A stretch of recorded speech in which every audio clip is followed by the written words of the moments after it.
Are you dealing with a personal injury? Don't go it alone. Turn to the experienced team at Phillips Law Firm. Their attorneys have helped thousands of clients get the compensation they deserve. Call Phillips Law Firm now. Call 1-800-JUSTICE or visit justiceforyou.com. What's up? It's your boy, the Ted Smith. Thanks for listening to the Men's Room Daily Podcast. Want more? Check out the greatest podcast in all the land, The Podcast. Be sure to subscribe and listen to a brand new episode every Tuesday night. Unfortunately, what you're about to hear is real. The members of this radio program are simply not that bright, or what some people would call educated. They are merely stupid. They're not trying to offend anyone on purpose. And all have played doctors on TV. You have been warned and are cordially invited to join the party. This is the Men's Room. Forget it, man, and get with the countdown. Get with the countdown. Shake this square world and blast off for Kicksville. The trippers, the grasshoppers, the hip ones, all gathered in secrecy and flying high as a kite. This is the Men's Room with Miles and Thrill. You know what they say, shake your radio more than 3 times, and you're playing with it. You're listening to the Men's Room.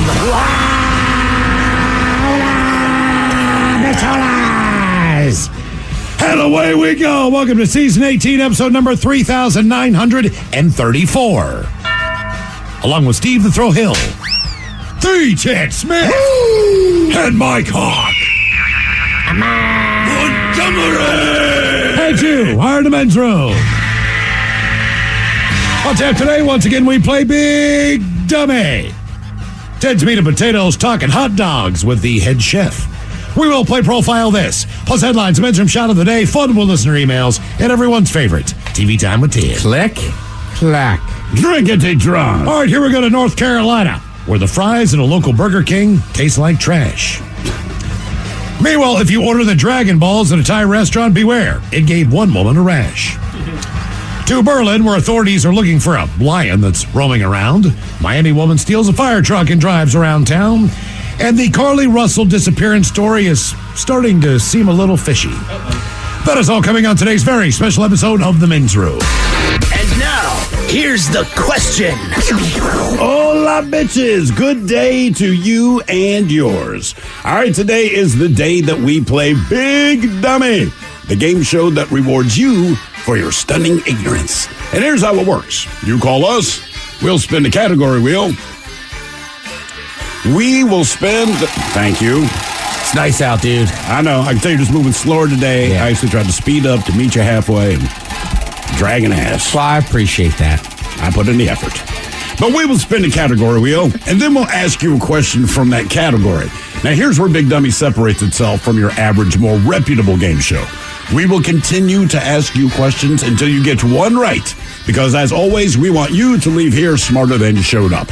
Now, so far this year, our biggest dummy has been the lovely and talented Kyle, who thought that the term gender fluid was the technical term for afterbirth, and found a way to answer 14 consecutive questions wrong.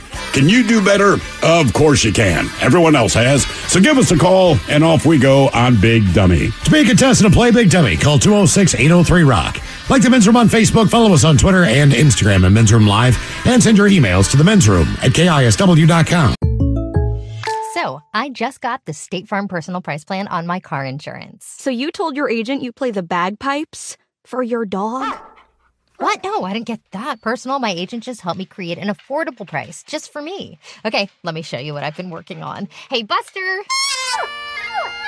Call State Farm agent Sierra Belleville in Bellingham today. Prices vary by state. Options selected by customer. Availability and eligibility may vary. Debauchery rolls on. You're listening to The Men's Room with Miles and Thrill. 99.9 KISW. All the shows and away we go. Welcome to Season 18, episode number 3,934. What a large and in charge program we have for you today. Guaranteed future repeat. The head chef is back. Ted's Meat and Potatoes exploring the world of hot dogs today. Hot dogs. What was it? Yesterday was National Hot Dog Day? It was. So we were talking about hot dogs. You just set up your hot dog tree. My hot dog tree? It's National Hot Dog Day, man. You set up your hot dog tree. You put a little bun on top. Ted gave me 3 cards. Thank you. I appreciate that. We have Did you give one to the kids? I did give the one to the kids, and they thank you for the $20 gift certificate to whatever the Coney Island joint is. We have a hot dog maker in the kitchen right now. We didn't even use it or whip it out or anything. That would have been the day to do it, too. Is that ours or is that Vicky's? That's ours. Or did Vicky take our old one? She took our old one. Ah, okay. So now we have this new one that looks like a little carnival thing.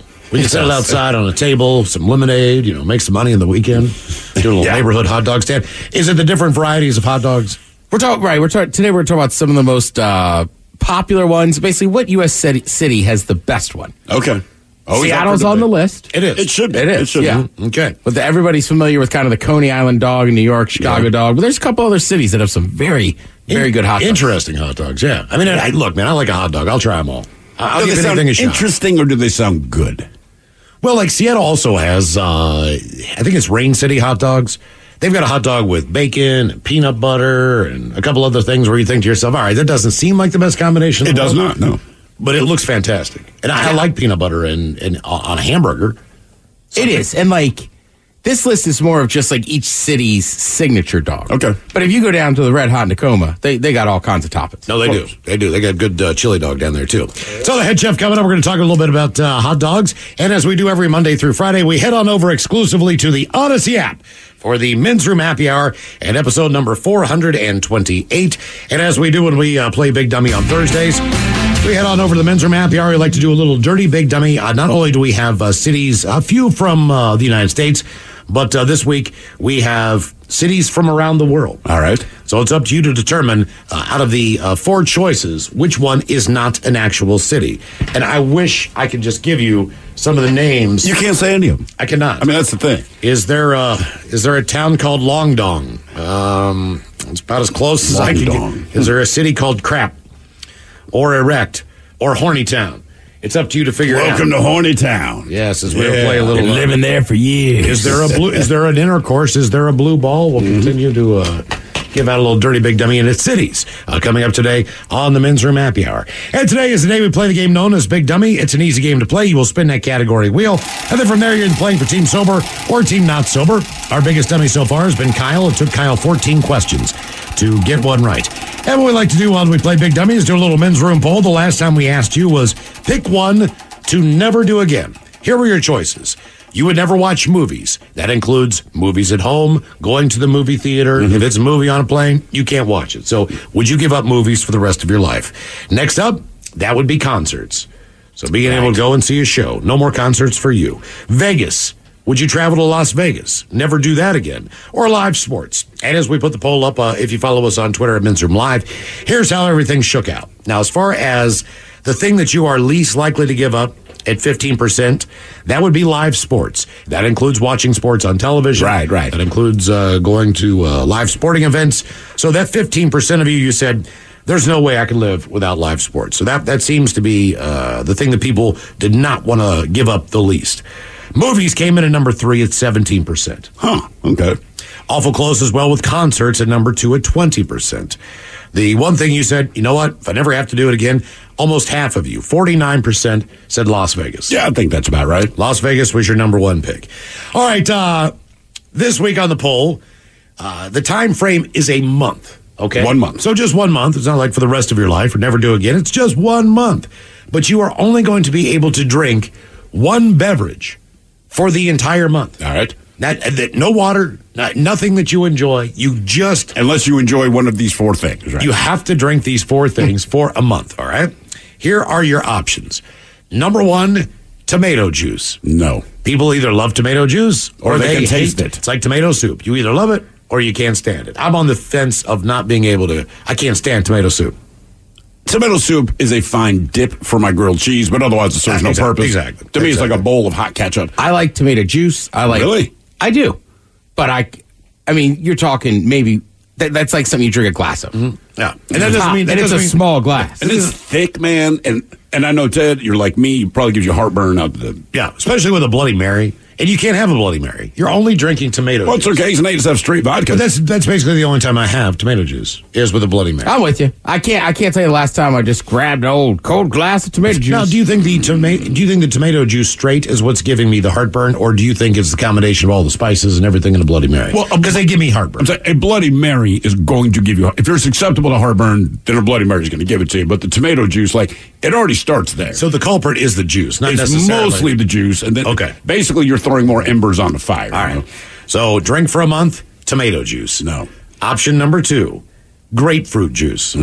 Now, you either like grapefruit, or you can taste it, or you do not like grapefruit. And when it comes to the juice, that's a lot different than eating the grapefruit. Correct. It is tart. It is acidic. It's another heartburn-inducing. Yes. If it's included in a drink, I understand that. Right, because you're giving it flavor, but it's not so much that you taste grapefruit, but you're not really tasting grapefruit juice. But I know people. I've gone to their house, instead of having orange juice, they love grapefruit juice, and that's just not my jam. I knew one person like that. I did not. I was about 10 or 11 years old. We're visiting a family in Oklahoma. Opened the fridge because the mom's real nice. Hey, grab what you want.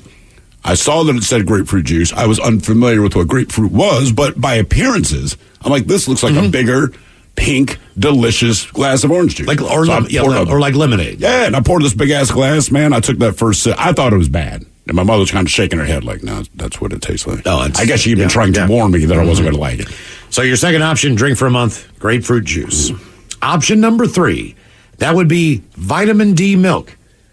That's the heavy stuff. So you're going to drink nothing but vitamin D milk for an entire month. That includes with all your meals and everything else. Like, I wouldn't mind that at the end, but being lactose intolerant, like, I would have to call out from work for a month. Like, I could not. I also would have a very difficult time going out to eat. Because ordering milk. Drinking milk in that kind of a setting, I mean, you're thinking to yourself, that guy is a serial killer. And I don't mean cereal like a bowl of cereal. Right, I mean, he is a serial killer. He's drinking milk. We're at a sushi restaurant. Yeah, it's super strange. He's drinking milk. Sushi with milk. Yeah, that would. Right. What if you go get a pizza? You have a glass of milk. Go pizza, get Thai I food. can fathom. I could because growing up, like Italian food with milk doesn't seem that odd to me. But like sushi or barbecue, milk, hot dogs, seafood, milk. Dip your hot dog in You're having milk. a big crab feed. You're drinking milk. I mean, there's a reason in the movie Anchorman when he's walking down the street after he's been kicked off the air, and he's like, "Oh, delicious milk," and it just looks so weird. Yeah, that he's walking down the street. He does not say delicious milk. He says milk was a bad call. Oh, he says milk was a bad call? Yes, and he's like crying. Yeah, bad choice. Bad choice. Okay. Milk is your third option, on which you would drink exclusively for 1 month. And your fourth option, that would be Mad Dog 2020. So there are your choices, which is a fortified wine. You pick the flavor. You can pick any flavor you want. But the only thing that you can drink for an entire month is Mad Dog 2020, which I think comes in at about 15 to 20%, if I'm not mistaken. It's some potent stuff. I had a lot of good times and a lot of bad mornings as a direct result. But for me, it's between Mad Dog and grapefruit juice. Well, I told you, it depends on the flavor of the Mad Dog. But you can pick a flavor. I'm just saying the strength. What would you recommend? I was always the strawberry kiwi guy. Okay. That's a strong one. I can't remember. There's one flavor that's stronger. We couldn't sell it on Sundays because it was just over the 16% So strawberry kiwi, one of the more potent ones? No, there's only one. It might have been Grape Jubilee. I can't remember. But one of them. I remember If you live in a state that has those weird liquor laws where you can't sell liquor on Sunday, there was one flavor of Mad Dog we couldn't sell on Sunday. Yeah. I think I'm going to go milk. I think I'm going milk. I know it sounds crazy, but even if I was like, I would make it a point to do dumb stuff. Like I would go get a really nice steak at Daniel's, sit at the bar, drink some milk. There you go. Just to make it weird. I'm going between Mad Dog and grapefruit juice. I really don't like grapefruit juice. Mad Dog I don't hate, but we just know the repercussions of drinking it. Yes. That's really the problem. But I don't know. Might have to go Mad Dog. Drink sparingly. Yeah, if you drink sparingly, I think you just kind of get that glassy-eyed, stay buzzed all day, but not quite piss drunk. Well, I could do Mad Dog based on the fact that I don't drink enough liquids. I already know that I don't drink enough liquids. Right. So it wouldn't be, the amount wouldn't be as much. That's what I mean. You're drinking like 4 ounces at a time or something. Maybe. Just enough to wash down my food. Exactly. All right, let's do this. Game is up, Big Dummy 206-803-ROCK. Who is our first contestant ready to play the big game? Hello, Jay. Welcome to the men's room. What's going on? Jay, are you sober or not sober? Not sober. Gonna spark up a J as soon as this call happens. All right. Jay and a J.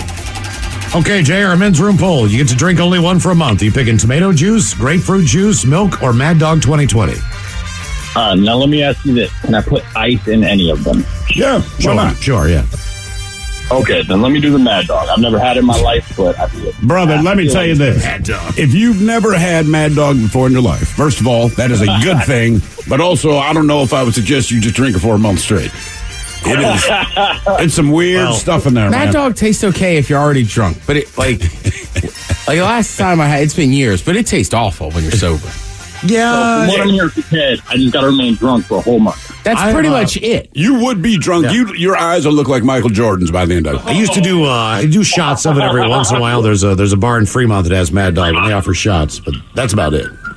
Oh, God. That's the last time I had it. Heavy. Miles is like, dude, the bar around the corner from my place has Mad Dog. My thought is, it's like, we got to do a shot. And we did. And it tastes like weird Like memories. you remember it. Yeah. Weird memories. It tastes like the 20s. All right, Jay, here is your question. What animal appears as a trickster in many Native American mythologies?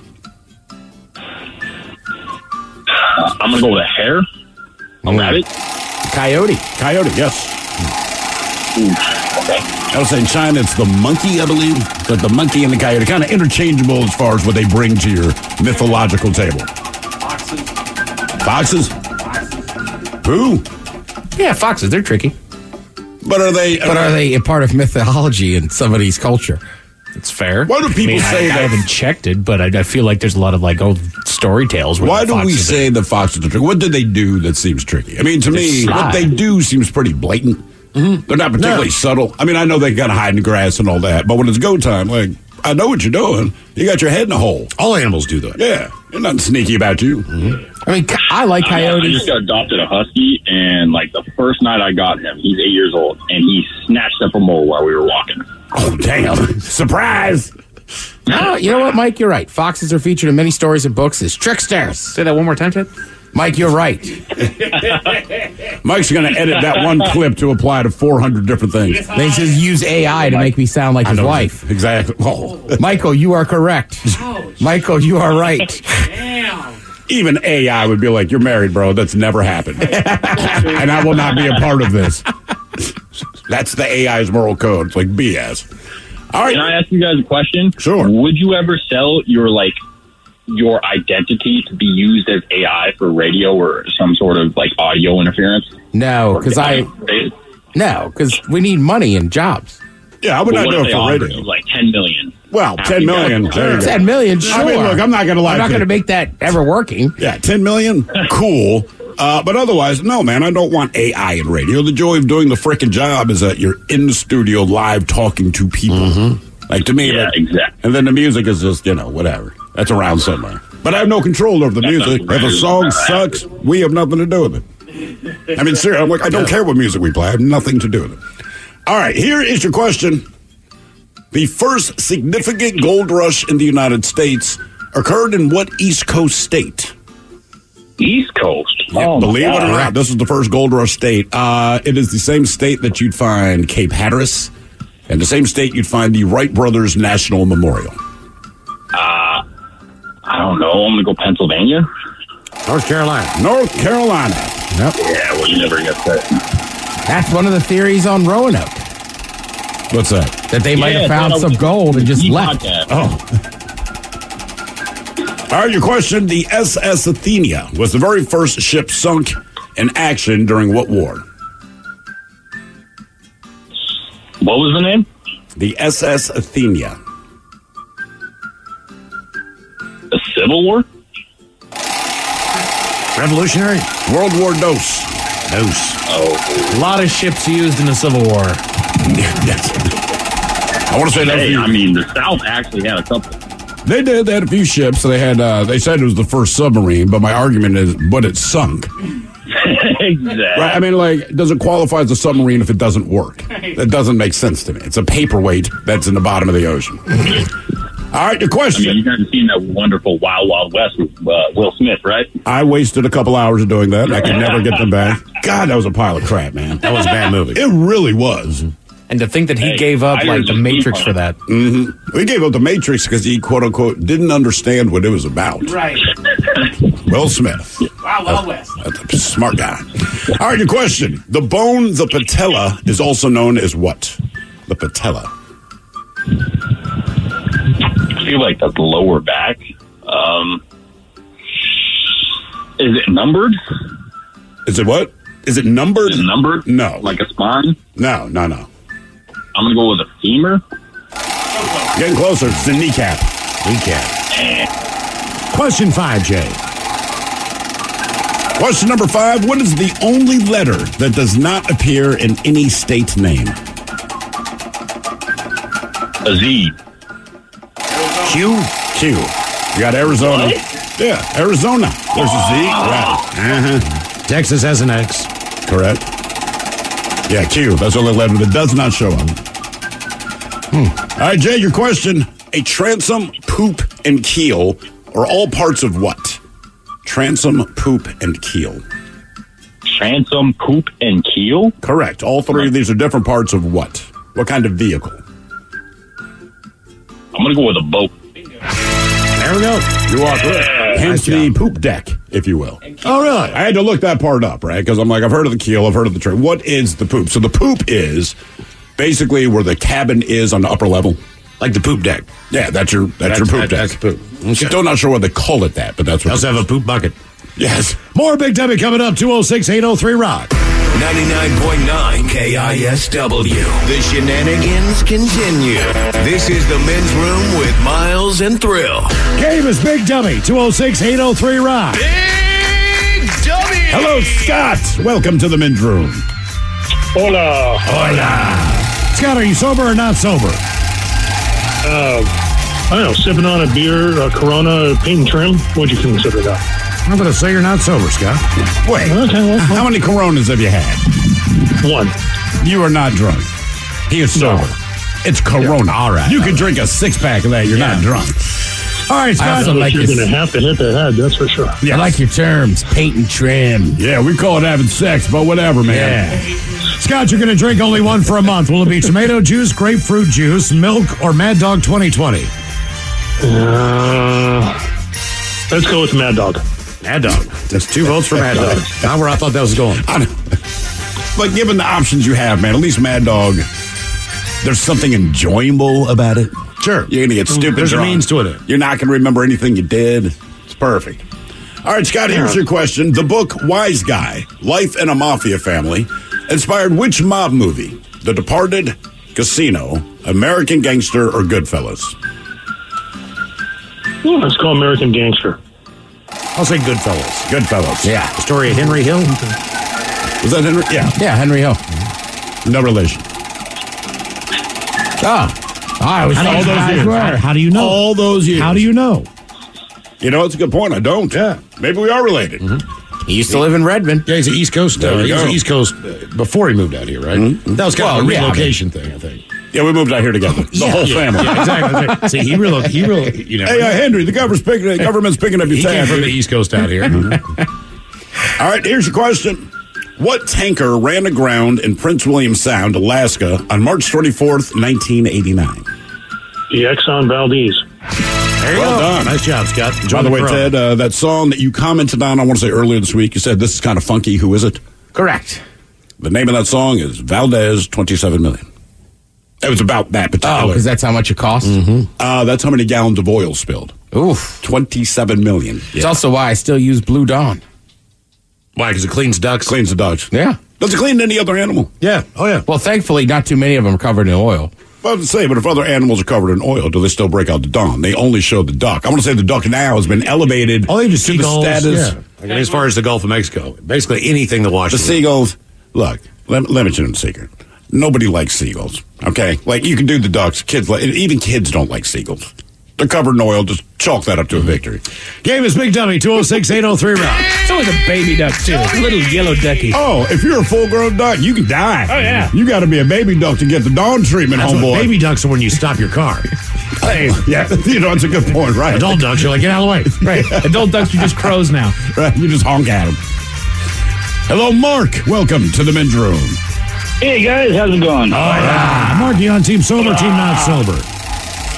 All right, I'm not sober, and so my drink answer would be grapefruit juice, carbonated grapefruit juice with vodka mix added to that. You can do whatever you want, Mark. It's your You sound world. like a man with a problem, and I appreciate that. I got to tell you a story. This is really true. It's been something I always wanted to tell you. About 5 years ago, or whenever, when you guys started doing all that fish sandwich song stuff. I'll have a fish sandwich. Yeah. My commute home is about 15 to 20 minutes at the most. And I used to drive around for over an hour just to listen to you guys on the radio. Fish sandwich. And that song started to get on my nerves. Not on my nerves. It got on my mind.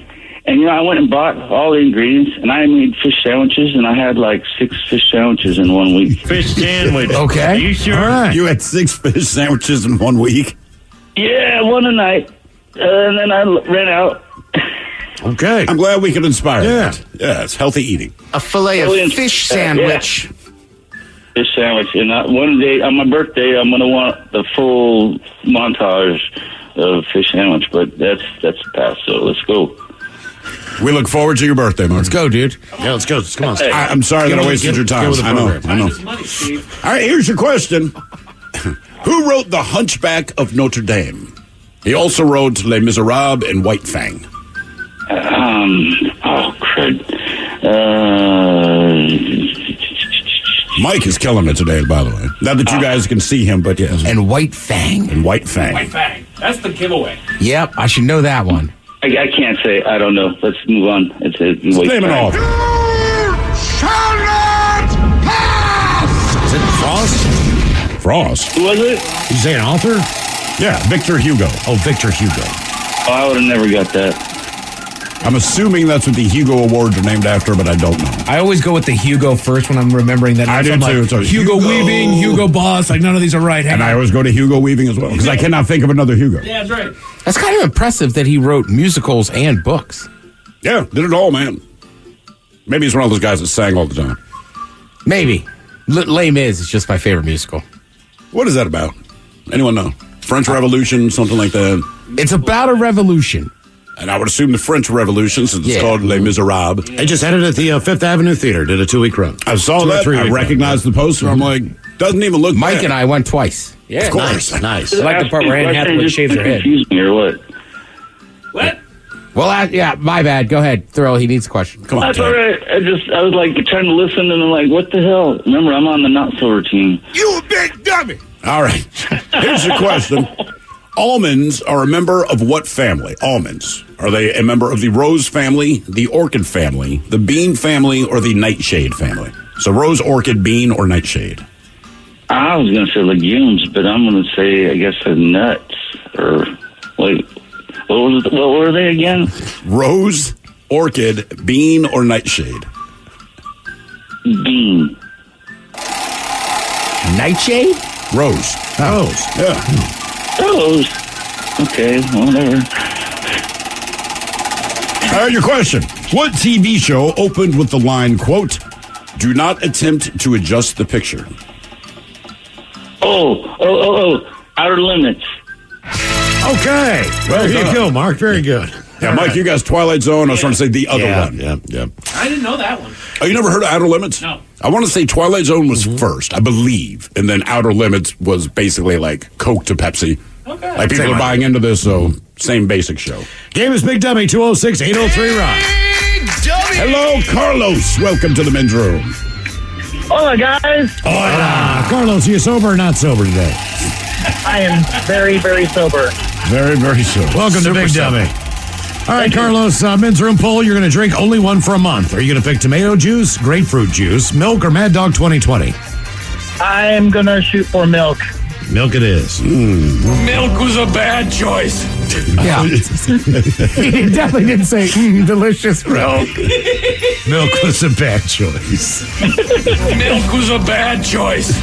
Also, I said this in the office. Can you imagine doing something athletic or you're hungover, you're parched and you have to just chug one of these? Like, ugh. That would be the worst. Yeah. And he was in the scalding heat when that happened to it. It was like this outside when he drank that milk. That's why so damn hot. All right, your question, Carlos. Between 1994 and 1996, the Turbot War was fought between Spain and what North American country? Let's do Canada. One and done. Nice job, Yes. Carlos. There was a fishing dispute. They were saying that they were overfishing off the coast of Greenland. Okay. That's what it's about. All right, so look, you're one and done, but as we do, D. Ted Smith has worked diligently to provide some true and false questions for you. And as he did last week, more superhero knowledge, because there's a lot of superheroes out there. So here is your question, true or false? Hawkeye wears bifocals. Let's do true. All right, very good. All right. He doesn't deserve the nickname. Nice job. We did get one texter that gave us the lowdown on what Les Mis is about. Okay, all right. A dude steals a loaf of bread and S goes down. Really? Yeah. That's how this whole thing starts. Yeah. You can write an entire musical That's how around you the start a concept revolution, man. of a dude stealing a loaf of bread. Yeah. Jesus H. Christ. And then years later, they wrote Hunger Strike. Yeah. Strangely enough, man, I probably 2 or 3 weeks ago, I played golf with a guy, and he was in town because his daughter is 8 years old, and she's the lead in that play. Les Mis? Yeah. So he was just hanging out in Seattle, going all these different places, doing different things. Very cool. Basically, all he had to do is just send his daughter off to work. He didn't have to because she was the one on the poster? Yeah, she's making all the money. Well, that's the traditional. Well, yeah, poster, you know what I mean. That's That's the character that's she's the playing, character right? she's playing. Yeah, Nice. like your 8-year-olds, man, fun in your lifetime. It's like hell yeah, going to Salt Lake City next week for a run, or San Francisco, and then down to L.A. And I'm like, this is awesome, dude. The flip side of that is, you got to be proud of your daughter or granddaughter if that's what they're doing, obviously. I just hope my kids don't do it because then I'm stuck going to musicals. Like my daughter said, Dad, you're not going to believe this. I'm not even sure he goes. I got the lead in Les Mis, in Broadway production. Like, God damn it. Like seriously, do I have to seriously, go? he was dropping her off and then going to dinner. Yeah, I don't think you have to go to every show. No, man. No, you don't. But even if I have to go to one. Bro, you drop him off. You say, I'm going to go park the car. I'll be in there. And then you just make sure that you're there at intermission and you're there at the very Do you end. think parents are in every Mariner game? Oh, look, my son's not pitching today, but I'm here. That's what I'm saying. Somehow, it's only the football parents that go to every game. Because it's one a week. Yeah. There's 17 weeks, so. Yeah. Big Dummy is a game, 206-803 round. Hello, Daniel. Welcome to the men's room. Hola, bicholas. Hola. Daniel, are you sober or not sober? Not sober. All right, Daniel, welcome to Big Dummy. Okay, our men's room poll. You can only drink one for a month. Are you taking tomato juice, grapefruit juice, milk, or Mad Dog 2020? So I can't take the grapefruit juice because it conflicts with my heart pills. Oh, all right. Yeah. Milk, like Thrill, it does bad things. Milk was a bad choice. So I'm going to have to take the tomato juice. Tomato juice. All right. God, man. Daniel, I like the way you do things, man. It's like I told you, man. You pull up to the drive-thru and go, I don't want a Big Mac. It's got too much bread. I don't want a small fry. Okay, sir, what would you like? I don't want chicken nuggets. You know why? Because they give me heartburn. I don't want a milkshake. That's right. So based on what I've told you I don't want, what's left? Yeah. I didn't want a cheeseburger. All right, Daniel, your question. I really do want a cheeseburger. Well, of course you want a cheeseburger. It's a cheeseburger.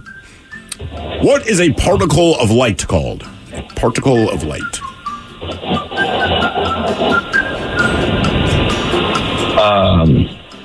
A particle of light? Yes. I have no clue. You've heard this. You've heard this term before. I guarantee you.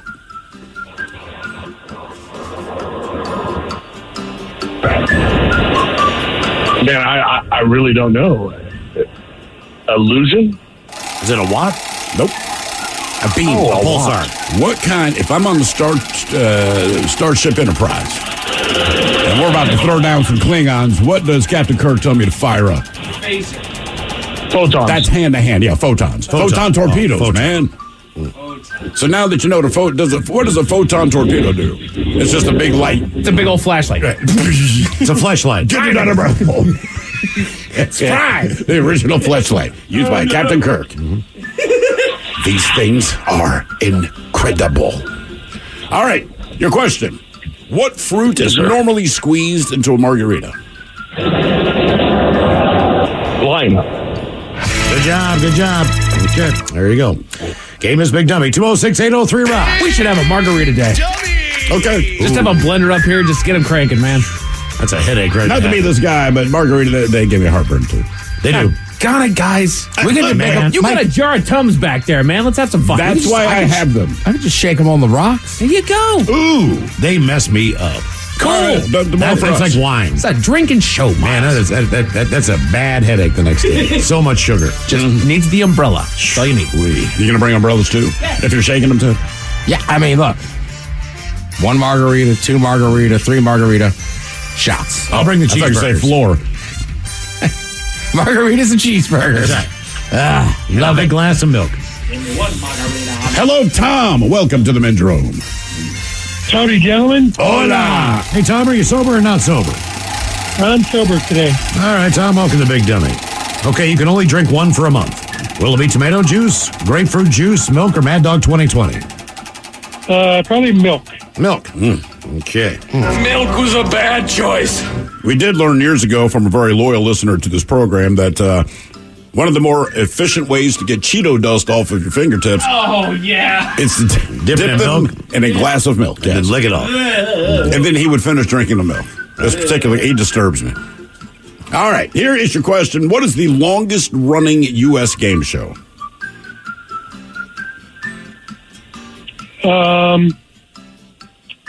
I would say Wheel of Fortune. That's not a bad guess because Pat Sajak just became the longest host of a television game show. Price is Right? The Price is Right. Is the Price is Right? There you go.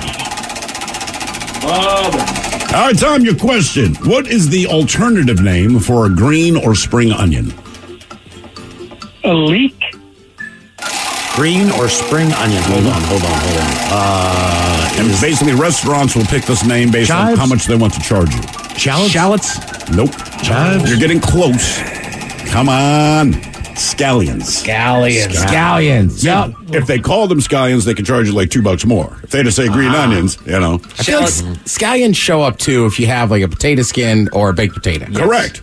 With scallions. Now it sounds fancy, right? And shallots are onions. They're just those little kind of They're the pear-shaped. smaller onions, yeah. They are the fanciest onion in my world. But shallots? Shallots, yeah. I like cooking with shallots. So do I. I'm just every time I buy one, I go. Ooh, in my head, I go. Look at me being fancy. My teeny tiny onion. Well, you'll keep your teeny tiny onions, the fancy ones. One of them fancy, expensive, tiny ones. Okay, your question. Osterhaus was the original name for which holiday mascot? Osterhaus.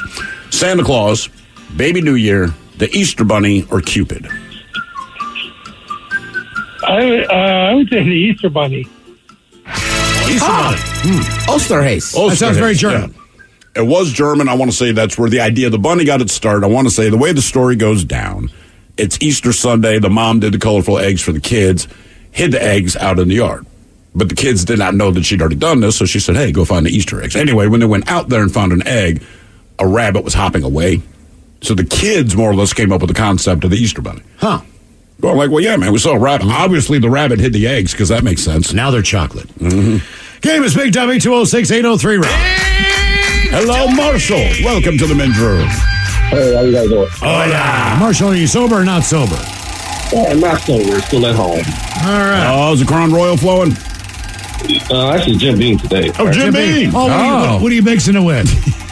Absolutely nothing. Okay. Marshall. Miles, don't ask him what he's mixing. They don't mix it. Like a man. Like a grown man. Like a grown man. I drink only one for a month, Marshall. You taking tomato juice, grapefruit juice, milk, or Mad Dog 2020? I'll go grapefruit juice. Grapefruit juice. God, come on, Marshall. Terrible. Damn, man. Terrible. Everything else sounds really, really bad. They're all really, really bad. We tried to come up with the 4 worst things that you could drink. I had recommended Clamato, but Miles just said no. That's not even... Tomato juice is bad enough by itself. It is. Doesn't need extra help. Somebody here is asking, this is a fair question, what is Mad Dog comparable to? I would say take like paint thinner and squeeze a lot of oranges into it. Mm-hmm. That's roughly what it tastes like. It's fortified wine, so... Boone's Farm, then. Or Manischewitz. I mean, but Mad Dog's kind of its own. It is its own. Yeah, I was going to say, Boone's Farm, I think, tastes a lot better. I agree. Think of Boone's Farm, but tastes more like disgusting liquor. Right, but the liquor has a weird kind of chemical taste to it. Let's put it this way. I don't know what's in Mad Dog, and you don't ask questions. It's probably like lead paint chips, paint thinner, you name it. All right. Here's your question, Marshall. Nick Carter was a member of which boy band? I have no idea. It was one of the two, right? So let's go with Backstreet.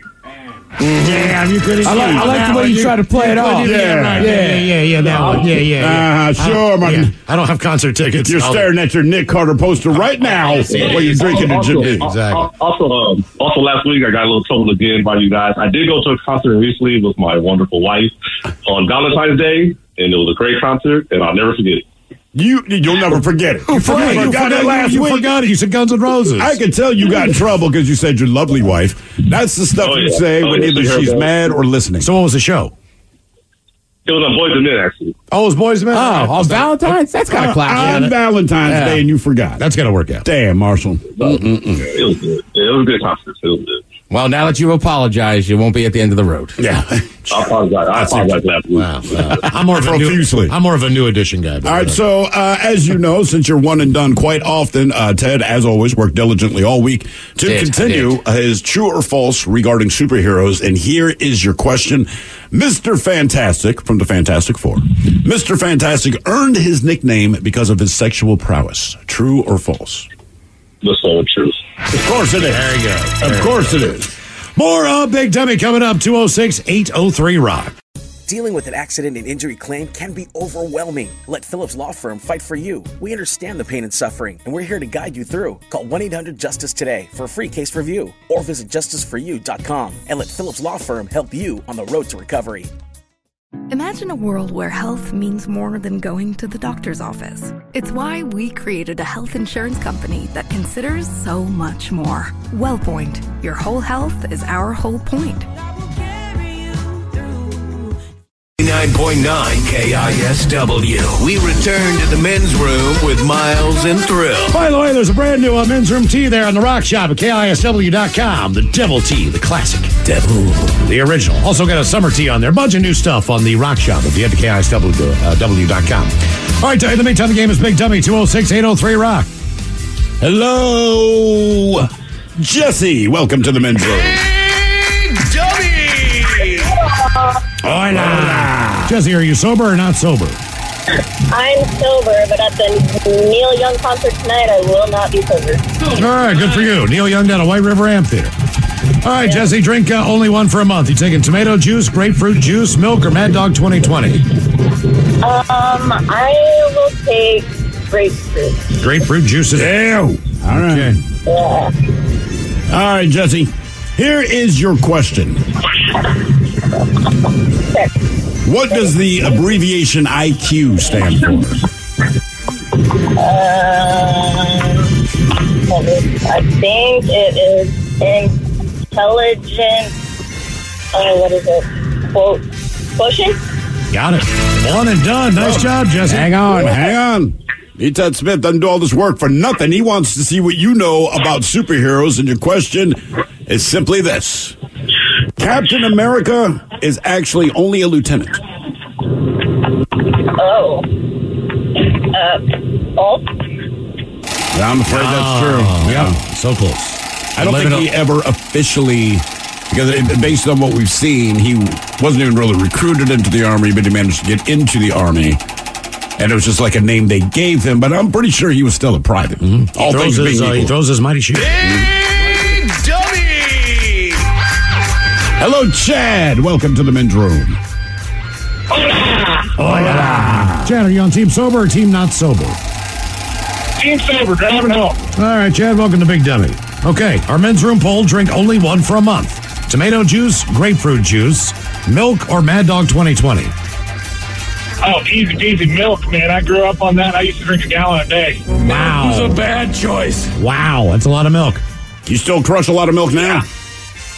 Oh, yeah, my wife gets really mad because I always drank out of the carton, and I still do, but she doesn't drink milk. So I'm like, It's yours. It's yours. What difference does it who make? cares? Yeah. If you put floaties in it, that's yours. And the other thing is, look, let's be honest, man. If you drink any kind of milk, if you drink any kind of juice that is in your refrigerator, if no one else is looking, of course you drink it out of the carton. Chad, I'm the only one that drinks milk, too. So typically, I'll get up in the morning and I'll look at I'll unscrew the cap on the milk, and I'll look, and it's like the entire thing is encrusted with peanut butter that came from whatever. Exactly. All right, Chad, here's your question. The Great Gazoo was an alien on what cartoon series? Oh, my goodness. That was the Flintstones. It was. I really don't remember the Great Gazoo very You don't? much. I don't. I Really? know the name. I don't He's a remember. little green guy. Martian. Yeah, like a fishbowl on his head. Right. The typical animated. I just don't remember from the Flintstones. All right, well, since you want it done Was here. it the Great Gazoo? Or Great. The Great Gazoo. Yes. Yes. Your question, true or false, Dr. Strange actually hated how Benedict Cumberbatch portrayed him in the movies. True. Yeah. He thought he did a lousy job. Yeah. He said, I do not act like that. Dr. Stranger. Yeah. Game is Big Dummy, 206-803-ROCK. Hello, William. Welcome to the men's room. Hello, gentlemen. Oh, yeah. Weem, are you sober or not sober? I am not sober. All right, William, welcome to Big Dummy. Our men's room poll. sober since this morning. Good for you. Drink only one for a month. Tomato juice, grapefruit juice, milk, or Mad Dog 2020? It's a toss-up between tomato juice and Mad Dog, but I'm going to go Mad Dog. Mad Dog, keep the party rolling. Right, because the other choice is tomato juice. To me, it's real simple. Did you get the day off today, William? What was that? Did you get the day off? Yes, I did. Nice. I was wondering why you had breakfast for, liquid for breakfast. Yeah, don't let work stop you. Sure. By the way, I'm being informed. Hydraulic breakfast. The Great Gazoo, also on the Jetsons. Huh.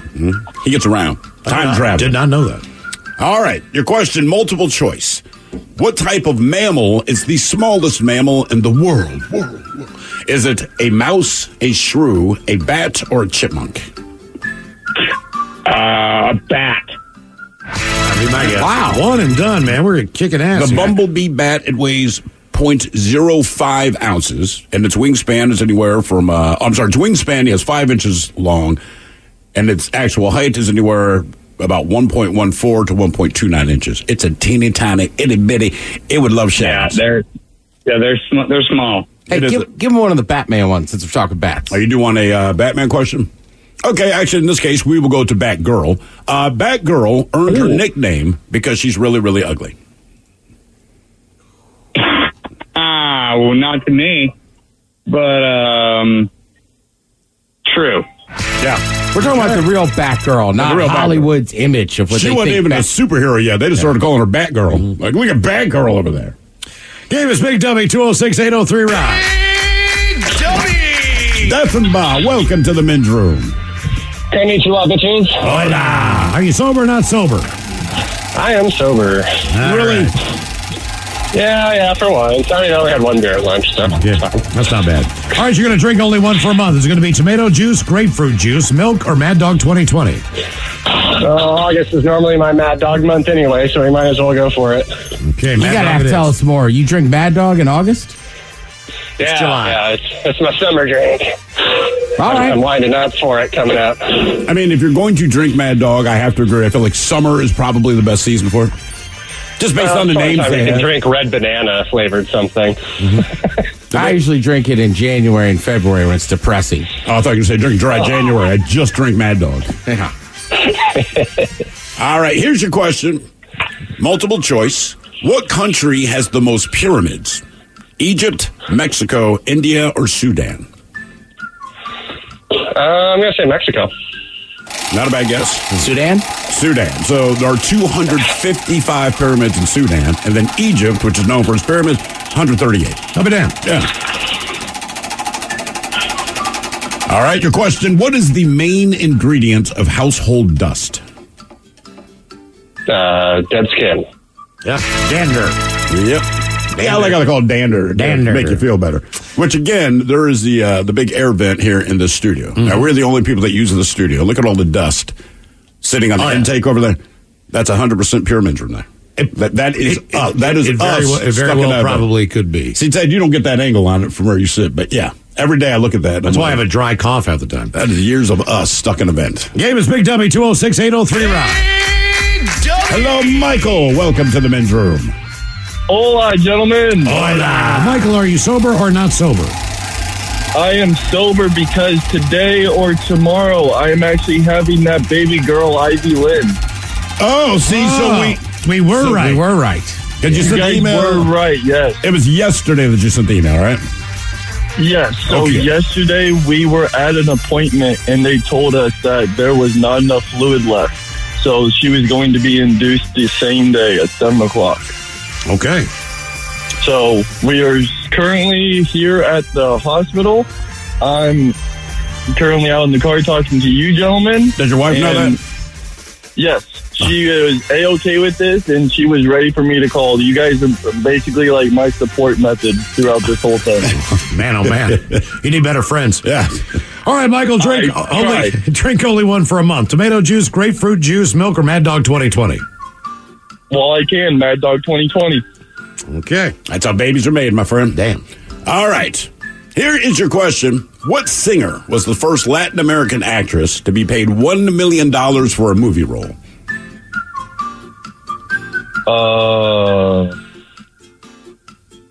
Let's go Shakira. I'll say J-Lo. It is, in fact, J-Lo. And she got paid, so she's the first. Just the irony of this. So she's the first Latin American actress to get paid $1 million for a movie role. And do you know who she played in that movie? Latin American singer Selena. Yeah. Oh, yeah. All right, your question. What country was the setting for the Jungle Book?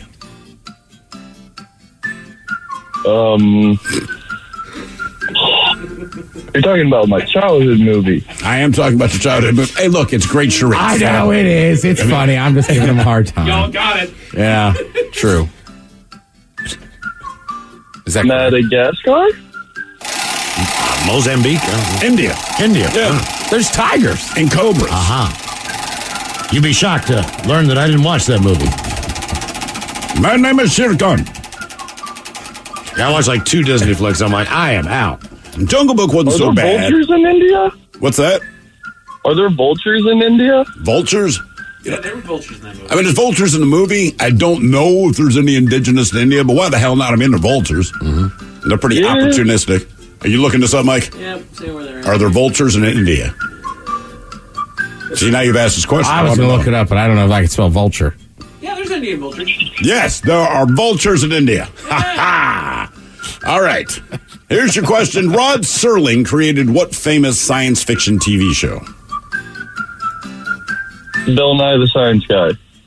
Twilight Zone, wasn't it? Twilight Zone, that is correct. Have you not missed today, Mike? Now I'm paying attention to you answer everything. I'm Now, like, the only one he's gotten wrong that I can remember was the Outer Limits, where he guessed Twilight Zone. Otherwise, I think you have nailed every other question. I'm on it, baby. I have gotten 3 hours of sleep. I fell asleep 3 o'clock this morning, woke up at 6 a.m. Welcome to your new life. Yeah, I was going to say, get used to it. For about the first 2 years of your life, that is roughly going to be your sleep pattern. Yep. This is my second one. Oh, it is your second one, so you know the movie. So you know how to fake like you didn't hear him? So my entire first one, I actually was never waking up in the middle of the night, and even my ex will contest to that. I did not wake up once. Damn, good for you, man. I bet you was happy about that. Oh, I'm sure she was delighted. He did say his ex. Oh, no, I understand what has happened. But, yeah, good for you. All right. I slept like a baby should have. Like a baby should have. At least you said it correctly, the way you'd like a baby to sleep. Because that's the dumbest saying in the world. It is. Slept like a baby. Babies don't sleep. I'd say, so you screamed all night. Right. Get up every 2 hours, need to be fed, keep you up. Mm-hmm. All right, the question. Yeah, no. This is multiple choice. What is the only U.S. state with a Spanish motto? Texas, Oklahoma, Montana, or New Mexico? Montana. That is weird. Well done. That is weird. Do you know it's something about like is it gold and ore? Or Gold and silver. Gold and silver. Oro y plata. Isn't most of that Latin? To some degree, a lot of the state slogans?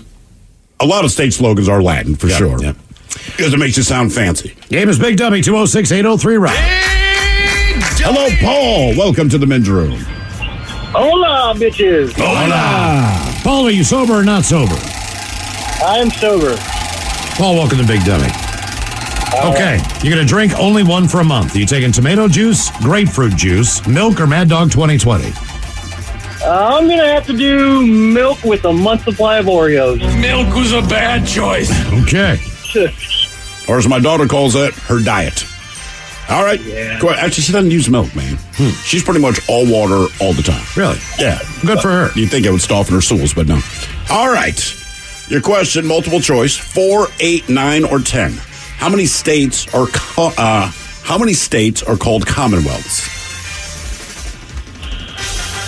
4, 8, 9, or 10. Correct. Let's go 4. All right. Nice job, Paul. One and done. Commonwealth of Virginia. All right. There's Virginia. Massachusetts. Come on, Ted. Delaware? No. Vermont? So there's Virginia, Massachusetts, Pennsylvania, and Kentucky. Go by Commonwealth. And if you're wondering what the difference between a Commonwealth and a state is, nothing other than you calling yourself a Commonwealth. Okay. Yeah, because I researched, like, what's the difference? Like, nothing. Just if you call yourself a Commonwealth, then you're a Commonwealth. Are you a dude or are you a guy? Right? That's your difference. Yeah. I'm a dude. All right, so your one and done question, true or false, superhero, true or false? Green Lantern is actually a reference to the fact that Hal Jordan has incurable gonorrhea. Oh, that's absolutely true. Yeah. I want to say they covered that in the movie in the director's cut, and they just pulled it out. Game is Big Dummy, 206-803-ROCK. Big Dummy! Let's see. Hello, Justin. Welcome to the men's room. Hola, bichola. Hola. Justin, are you sober or not sober? Not sober. First time, long time. Thank you, gentlemen. Yeah, thank you for calling, man. All right, Justin, you're going to drink only one for a month. Tomato juice, grapefruit juice, milk, or Mad Dog 2020? Okay, so I missed the intro. If I choose milk, or if I don't choose milk, do I get cereal? I mean, you can eat cereal. You just wouldn't have milk in it. Yeah, okay, so I'm going to choose milk because I like cereal and oatmeal with milk. Milk was a bad choice. That's impressive. Cereal is that important to you, or you got to have the milk? Cereal's that important. That's breakfast of champions, sir. Okay. Cinnamon Toast Crunch every day. Yes! Sorry. That explains it. Now I completely support your position on milk. That is my go-to. And I like how we call everything the breakfast of champions.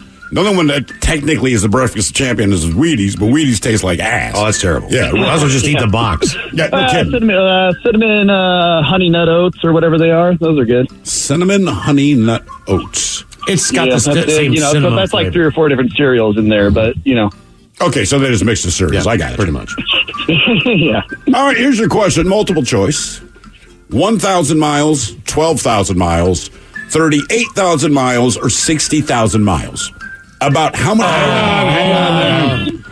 There's cinnamon smut Bedroom mouth. colors, here are the 7 words you can't say on the radio. Sucker, mother, and please keep those words in mind when calling. Now, back to the program. All right, Justin. Sincere apologies. 12,000. 12,000, he says. Nope. There are 60,000 miles of the human circulatory system. Damn. That's crazy. That's crazy. All of that is in your body. Think about that. They opened your body and pulled it out. It would stretch 60. That wraps around the earth, what, like 2.5 times or something? Mm-hmm. Wow. Damn, that's amazing. Our bodies, they'd be crazy. All right, your question. What is a whale's leap out of the water called? A breach? Yeah, just like a breached whale. I saw a breached whale. Yes. Game is Big Dummy, 206-803-ROCK. Hello, Zach. Welcome to the men's room. Yo! Zach, are you sober or not sober? Absolutely not sober. We're out fishing. Catching anything? Not what we wanted. All right. He's fishing, Miles. He's not catching. Well, hopefully you caught a buzz there, Zach. All right, drink only one for a month. Tomato juice, grapefruit juice, milk, or Mad Dog 2020? If I was in college, it'd be Mad Dog 2020. But if it was this morning, it's got to be tomato juice. Tomato juice it is. Okay. All right, here's your question. What is the only U.S. state where you can buy alcohol any hour of any day?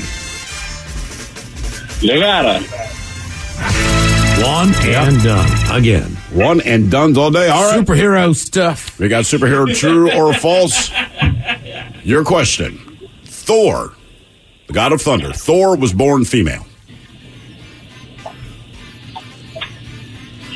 False.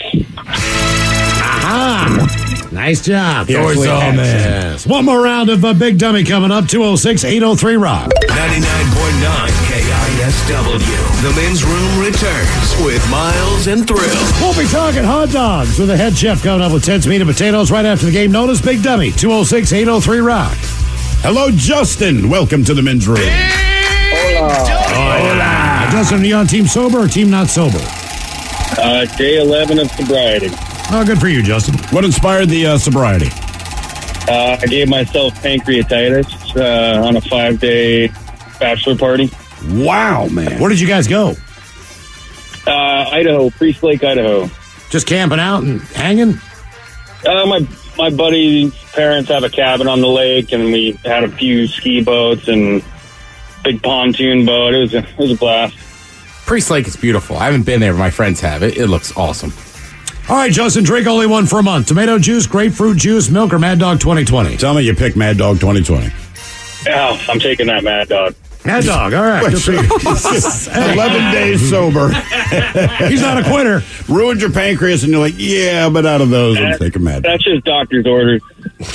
And what do they know, right? What, did you come back so dehydrated that you had to go to the doctor? I'm so swollen, it felt like it was going to explode. So I finally went into the ER, and yeah. Damn. Okay. Impressive. All right, here's your question. The obelisk. The obelisk is the proper name for what mathematical symbol? Plus, minus, multiplication, or division? Division. One and done. Good. Nice job. Man. Nice Obelisk? The obelisk. Yeah, it's the I proper thought that was name. also the name of like the Washington Monument. That's the shape. That is an obelisk. Oh. Yeah, very close, but yeah. By the way, we are doing Ted's superhero true or false since you're one and done. Here is your question. True or false, Aquaman is widely known to pee in pools. Of course he does. Yeah, very good. That's what he does. He's a big-time water peer. He's part pee. Yes, he is part pee. We have had a ton of one and dones today, man. I know. That's a good crazy, sign. yeah. Means questions are too easy. Or everyone's so smart. Hello, Morgan. Welcome to the men's room. Hola. Hola. Morgan, are you on team sober or team not sober? I'm on my second space dust. On your second what? Space dust. Space dust. All right, I'm going to say not sober, Morgan. Yeah. Okay. You're going to drink only one for a month. Tomato juice, grapefruit juice, milk, or Mad Dog 2020? Grapefruit juice. All right, grapefruit it is. Uh-oh. I think you landed on our audio daily double. Oh, crap. Oh, crap. So I started to listen to that one again. I forgot about the fart at the end.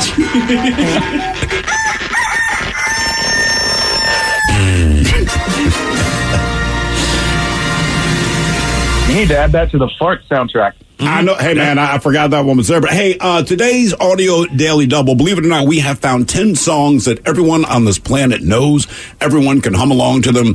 Our question is, do you know the name of the song? So I'm going to play you a clip of the song. Like I said, my money says you'll recognize the song. Just let us know if you can name it.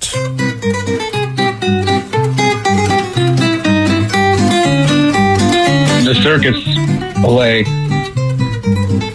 Not a terrible guess. Because I feel like you only hear this at the circus, really, right? Carnival? No. So, right, we associate it where someplace you're going to go and have fun or be amazed or be wowed, probably when you're a kid. No, the name of that song that we all recognize, Entry of the Gladiators. Oh, of course. That sounds exactly like you're in there. No, I just want you to listen to this. Just imagine Caesar gets up there. You're playing, I got to go fight a lion with a sword. And this is my entrance music. That's badass. I'd be like, bro. If I'm the lion, I'm like, I'm kind of freaked out right now. Even the lion, like, really? Dude, this guy might be crazy. You got to tickle me to death? What the hell you doing? All right. Here is your question. 6%, 16%, 26%, or 36%. What percentage of the salt produced around the world is used for food? 6. Got it. Nice job. Got it, man. Yeah, believe it or not, most of the salt produced goes toward manufacturing and other industrial uses. Mm-hmm. Like snowy roads. Yes. Game is Big Dummy 206-803 round. Snowy Road sounds like a porn star who I would click on. Sure. Tonight. Stormy Daniels. Snowy Road. Snowy Road. Snowy Road. Take me home. Who's the guy we used to work with? He sounded like a porn star, too. What was his name? I used to work. Guy worked at the Sound. His name was like, Smokey Rivers. Or, oh, yeah. Was it Smokey or Stormy? Smokey Daniels? Smokey Rivers? Smoky Mountains. Smokey Rivers? Yeah. Smokey Rivers. He's like the nicest guy you meet, but an absolute porn name. That guy's a legend. He is. Yeah. I heard some of the stories of the, just say older days with him, and I'm just like, that is awesome. Oh, yeah? Oh, yeah. Did it involve drug use? Oh, no, nothing like that. Just gangster moves left and right. All right. I like it. I knew I liked it. Listen, by the time we met him, older guy, real nice. I'm glad to hear that. He's like, yeah. He's one of the good people in this industry. All right. That means he's bad. Hello, Brian. Welcome to the men's room. Hola. Hola. Brian, are you sober or not sober? I am sober. All right, Brian, welcome to Big Dummy. Our men's room poll, you'll drink one for a month only. Tomato juice, grapefruit juice, milk, or Mad Dog 2020? I got to go with the Mogan David. Mad Dog. Mad Dog. Mad Dog. By the way, someone just chimed in the Gladiator song that we just played there, which we think is the most ridiculous entrance music. They said the Gladiator song was originally much slower and intense. Barnum took the song, sped it way up, and it became known as the circus. I see. But even that slow, man, I'm not sure I'm feeling the, hey, I'm going to go kill someone vibe. I don't. But I can see a weird correlation between like the Roman Colosseum into the circus when you figure they're both round arenas. They've all got exotic animals in it and tamers of them as they were. Okay. All right. So I can see where it would translate over. I'm still just saying if I'm a gladiator, like, yo, Caesar, come on, bro. I don't ask a lot. You gotta, I need some more hype, you know? All right, Brian, here is your question. Having made only $20.4 million since its release in 1995, what is America's highest grossing NC-17 movie ever? It's got to be Titanic. Now, Titanic was NC-17. It's only made in, 35 years? What the hell it is? It's only made $20.4 million in all of that time, but it's still the highest grossing NC-17 movie in American history. We know this movie. You'll know, Ted will definitely know the movie. I don't know if you've seen it, but I know why you would have been inspired to. Is it want like Legally to go Blonde see or something? Showgirls. Oh, I've seen Showgirls. Yeah, right. I know why. And I'll say you were at the perfect age for the quote-unquote breakout star. It was Elizabeth Berkley. Yeah. That's well, why. And what's her name is in there too? That plays like the head stripper. Oh, I got to look it up. When I say her name, you reckon she's one of those actresses that's like always been super attractive and sexy. Mm-hmm. She just doesn't get the same the credit that goes with. I mean, look, I went to see Showgirls for the same reason. What was she on? Like Saved by the Bell or something? Elizabeth Berkley was. Okay, Gina Gershon. That's what I'm thinking of. So I never watched, Saved by the Bell, but I knew who Elizabeth Berkley was. Then I heard that she was going to be showing boobs. I'm like, I'm in. Yeah, and she was like the nerd on Saved by the Bell. So it's like, ooh, she's sexy now. That was she was probably always sexy then, but you're dealing with Tiffany Amber Thiessen, Kelly Kapowski. I mean, come on. All right, your question. Elected in 1945, 78 years ago, what was the last president elected with a net worth of less than $1 million? Let that sink in. He's elected in 1945. 1945. Would that be Woodrow Wilson? Close. Truman. He was the last president we've had whose net worth was less than $1 million. You wonder how the rich get richer. I don't understand. Let's go back to the year 1945. In what ship's 1945 sinking were there as many as 80 sailors eaten by sharks? The U.S. Minnow? The USS Minnow. Indianapolis. That is correct. USS Indianapolis. In fact, if you watch the movie Jaws, that's when you... My buddy's dad was on that ship. Was he? Yep. Wow. That was the one... He's all tatted up. That's when they were taking the bomb to Guam, if I'm not mistaken. And if I'm not mistaken, this is what the story is that they were tasked with taking the atomic bombs to Guam, but could not tell anyone. Exactly. So nobody knew when they got there or when they were on their way back. So it took them forever to figure out that the thing had gone down. Yeah, that's what it is. And then all the sailors in the water and the sharks started having a feeding frenzy. And what's crazy about it, as the story goes, these guys naturally kind of collected together, strength of numbers, and you're just watching guys get picked off one by one. It's like, my God, that to me, that is the ultimate nightmare. I cannot think of a worse way to go than that. Yeah. I mean, I'd have rather gone down an Ocean Gate thing, to be honest with you. Plus, you're losing your mind because you're stuck out in sea.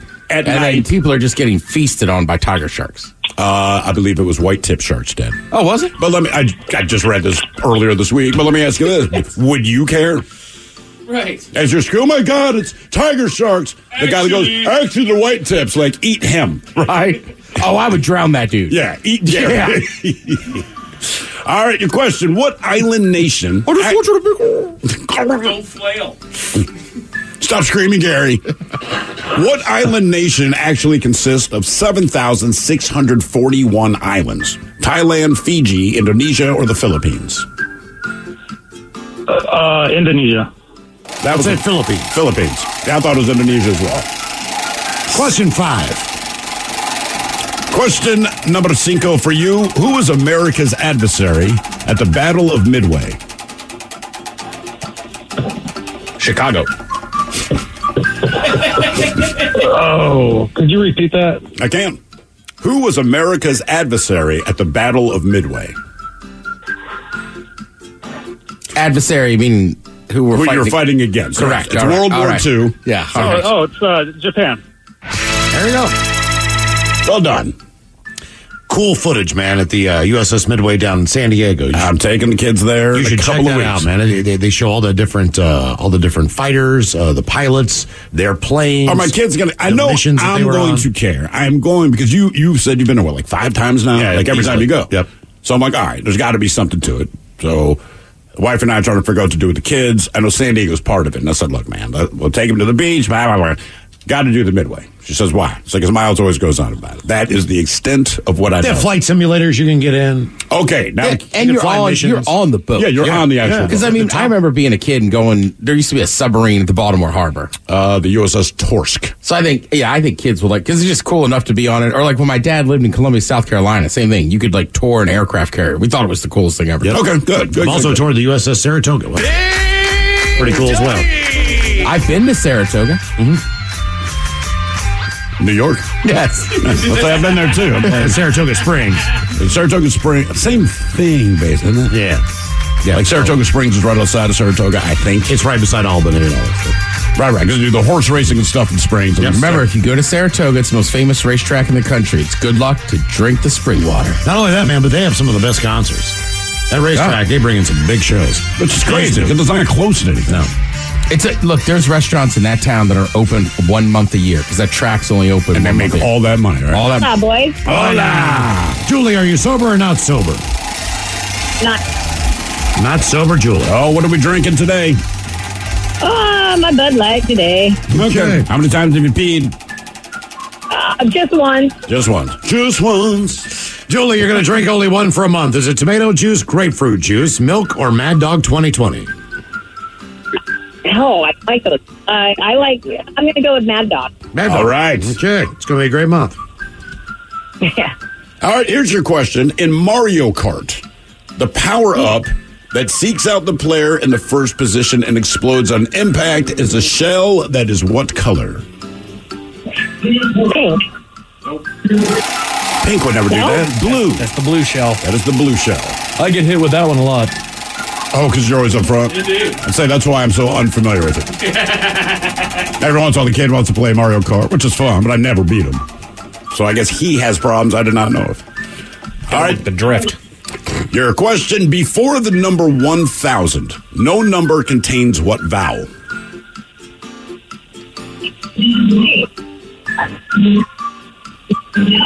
U. Before 1,000. Before 1,000, not a single number, if you spelled it out, contains which vowel? A. A vowel. A. Yeah, because you get the U with 100. Right. And all that, so yeah. Interesting. You knocked you out with 4. What's that? With 4. F-O-U-R. Yeah, there you go. You'd have done that early. Mm-hmm. All right, your question. What antibiotic was originally called mold juice when it was discovered in 1928? Mold. Penicillin. Yep. That's it. Well done. Good job. Well, I Mold called it juice. mold juice because the guy, so he discovered it by accident. Basically, the guy who's working on it, whatever his name was, he went out of town or something for like a week. But when he came back to his Petri dish, he had not sealed it properly. So he realized that there was a juice around the mold that he originally had in the Petri dish, but that juice ended up killing the mold. So he tested the juice. So like, oh, wow, this kills. And there you go. So he called it mold juice. And then somebody said, okay, we can't call it, it's going to be real beneficial. We got to call it something different. Damn. Game is Big Dummy, 206-803-ROCK. Hello, Kevin. Welcome to the men's room. Hola. Hola. Kevin, are you on team sober or team not sober? Sober. Sober Kevin, welcome to Big Dummy. All right, you're going to drink only one for a month. Tomato juice, grapefruit juice, milk, or Mad Dog 2020? I'm going to have to go with the Mad Dog. Mad Dog. All right. Mad Dog is doing a lot better than I thought it would. Much better. All right, here's your question. In 2015, the first 6 games were inducted into the World Video Game Hall of Fame. Name 2 of the 6.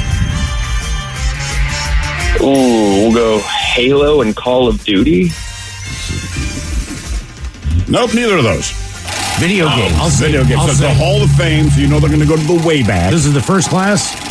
This year, 2015, the first 6 games were inducted. I'll say Pong and Pac-Man. You got Pong and Or Pac-Man. Space Invaders. Believe it or not, Space Invaders was not one of the first 6. We got Pong and Pac-Man. Tetris, okay. Super Mario Brothers? Super Mario Brothers. Had to be in there. And then there's 2 that I believe Mike would be more likely to play than any of the rest of us. Ooh, okay. In fact, one I know you played. Diablo. World of Warcraft. How about Doom? World of Warcraft. And Doom. Yep. Very good. So the first 6 that went in Pong, Tetris, Pac-Man, Super Mario Brothers, Doom, and World of Warcraft. Doom was like, I remember playing that on a PC way back in the day. Oh, that was a like huge going to work game. with my mom, and some like the IT guy in our office was like, "You want to try this out?" I was like, "Yes." Were you just like mind blown, dude? Oh, I was busy for hours. That's exactly what your mother hoped. Oh yeah. All right, your question: Richard Wright, Roger Waters, David Gilmour, and Nick Mason were all in what band?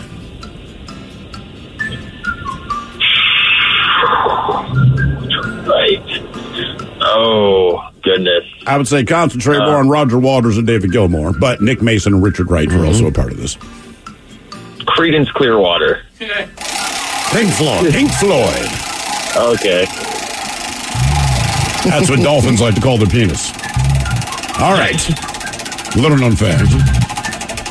What popular actor produced the show Entourage? They have 3 nipples. Mm-hmm. Oh, yeah. I believe he was in the movie, too. He was in the first season as well. In a cameo. Teeny tiny fella that could beat our ass. Say hello to I your don't mother. even know. The Rock? Makes a really good burger. Yeah. Mark Wahlberg. Mark Wahlberg. They'll probably never make that show again, will they? They'll never come back for another season, right? I would doubt it. I don't know. I mean, I guess you could do like a 20 years down the line. Where's Vinny Chase? He's become huge, and these guys, you know. Or never. Ooh, I almost said something bad. He's been around the corner for quarters. It's not like Wahlberg's career has stopped, and he's done other stuff. It was based off him and his buddies. Servicing men for quarters. That's right. That's what happened. Okay. Servicing men for quarters. All right. All right, your question. Which rank in the U.S. Navy is the equivalent of the Army's 5-star general?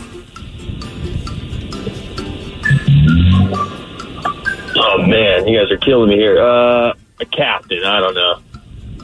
Rear Admiral? Fleet Admiral. Oh, he's in control of the fleet. That's right. Fleet, not the rear. Question 4. Well, when I hear fleet, I just think Star Trek. All right, and that's where your brain is all the time. So sick of you and your science fiction. All right, your question. Pepsi Twist was a Pepsi flavored with what? Love this. I believe it was with lime. So close. Oh, lemon. That was in our house all the time when it came out, man. Really? That was the greatest doggone thing to my parents. They loved that. And it was good. I enjoyed it too. All right, Kevin. Your question. In what country would you find the mouths of the Amazon River? Easy, Sam. Brazil. There we go. Very good. I found a lot of mouths. In Brazil. Some with Adam's apples. I found a lot of mouths.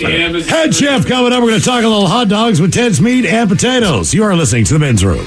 Have you or a loved one been injured in an accident? Are you struggling to recover fair compensation? Look no further. At Phillips Law Firm, the experienced personal injury attorneys will fight for your rights and get you the justice and compensation you deserve. They handle a wide range of cases, including car accidents, slip and falls, medical malpractice, and workplace injuries. Justice is a phone call away, so don't wait. Call today for a free case review. Call 1-800-JUSTICE or visit justiceforyou.com.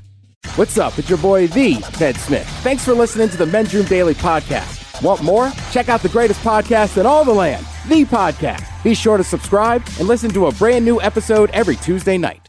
The debauchery rolls on. You're listening to the Men's Room with Miles and Thrill. 99.9 KISW. Talking hot dogs coming up with the Head Chef and Ted's meat and potatoes. Kinda. First time for a few emails from the Men's Room at KISW.com. You've got Jump right into the birthdays. Ola Pachola's longtime listener, first-time emailer. Last week, my old baseball coach surprised me with Buck Sweet tickets to the Offspring, Sum 41, and Simple Plan at White River. Nice. Yesterday, my wife surprised me with club-level tickets to Greta Van Fleet. Wow. Climate Pledge Arena, as KISW proudly presents Greta Van Fleet at Climate Pledge Arena. That show on August the 4th. Win tickets if you listen every hour and sign into the Odyssey app. Guys, can I get a couple surprise drops from Mike and Coach Ted giving me some pointers on how to push through the upcoming late-night concerts? Love you guys. You always manage to put a smile on my face, even in the crappiest of days. Happy 29th birthday to me. That from Spencer in Tenino, Washington. A script is a story. It's not a storybook. You like that? You like that?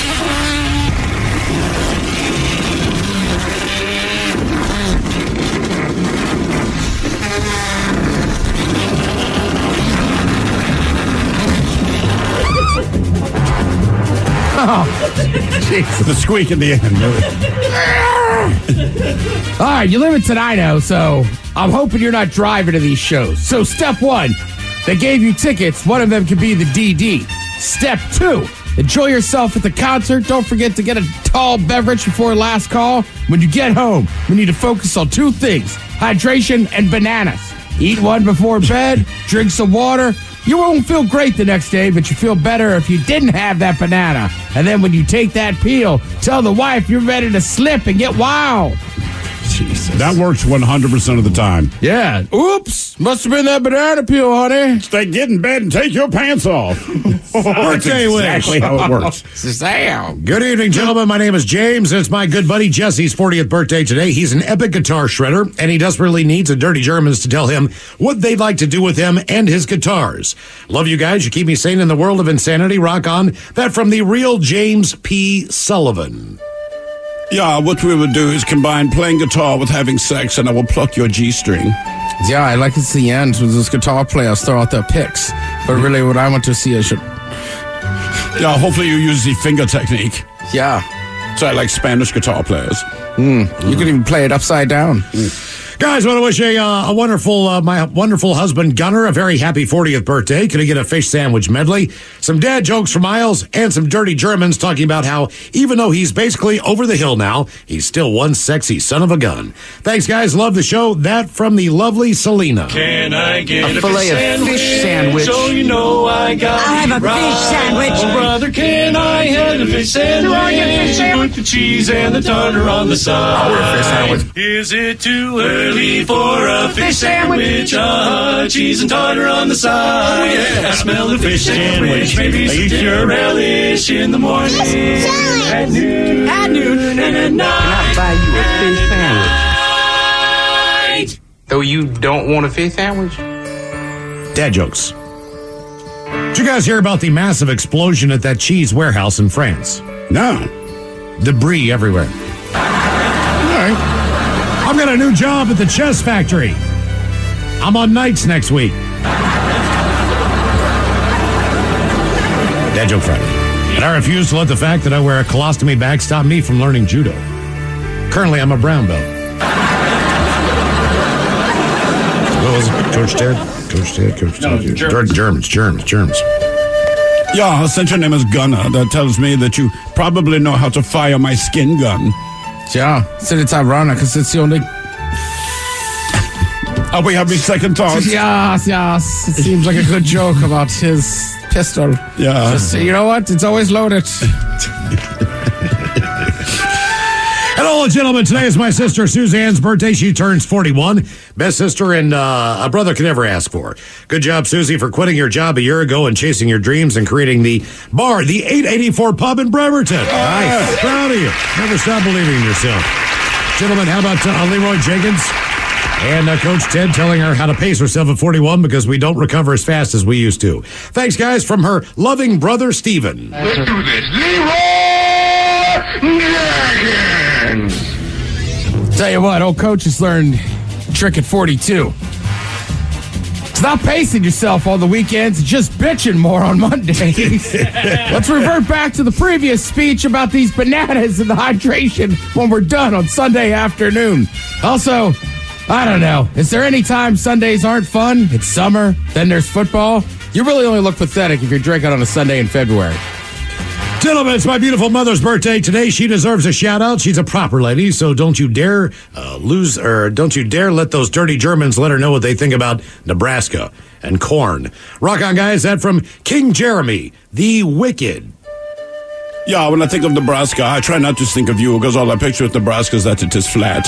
But the corn, if you do like corn so much, good news, my penis looks like it's covered in kernels. See, I did not realize his mother was from Nebraska, but that explains why her safe word was Omaha. I thought she was just a Peyton Manning fan. Yeah. Yeah, so she's from Nebraska. I imagine she knows how to shuck the corn. Bitches, today, my older brother. So, do you want to see my Lincoln log? Bitches, today's my older brother, Rick Jr., a.k.a. Junior, 56th birthday. How about some farts, cut that bitch off, and the angry bagel guy. Happy birthday, Needle D. Thanks, guys, and love the show.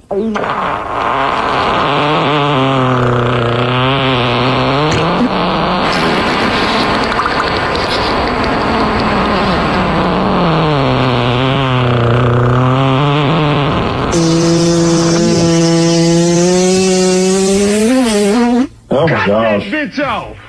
Next call. Shut your mouth. All right, guys, here we go.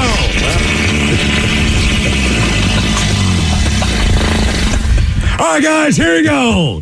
Happy, happy, happy birthday. Happy, happy, happy birthday. Happy, happy, happy birthday to you, to you, to you. Ya's a Dirty Germans brought to you by Men's Room Original Sausage. Available through Uli's World Famous Sausage, mensroomlive.com, and other fine retailers. Schweinefleisch. Take a moment, one more email here. The subject, Bad Choice Friday for tomorrow. Okay. Gentlemen, hope you all are having the best summer ever. As a fellow rockaholic who is also a huge Swiftie, I just want to throw a suggestion out for the upcoming Bad Choice Friday. Taylor Swift will be gracing our amazing probably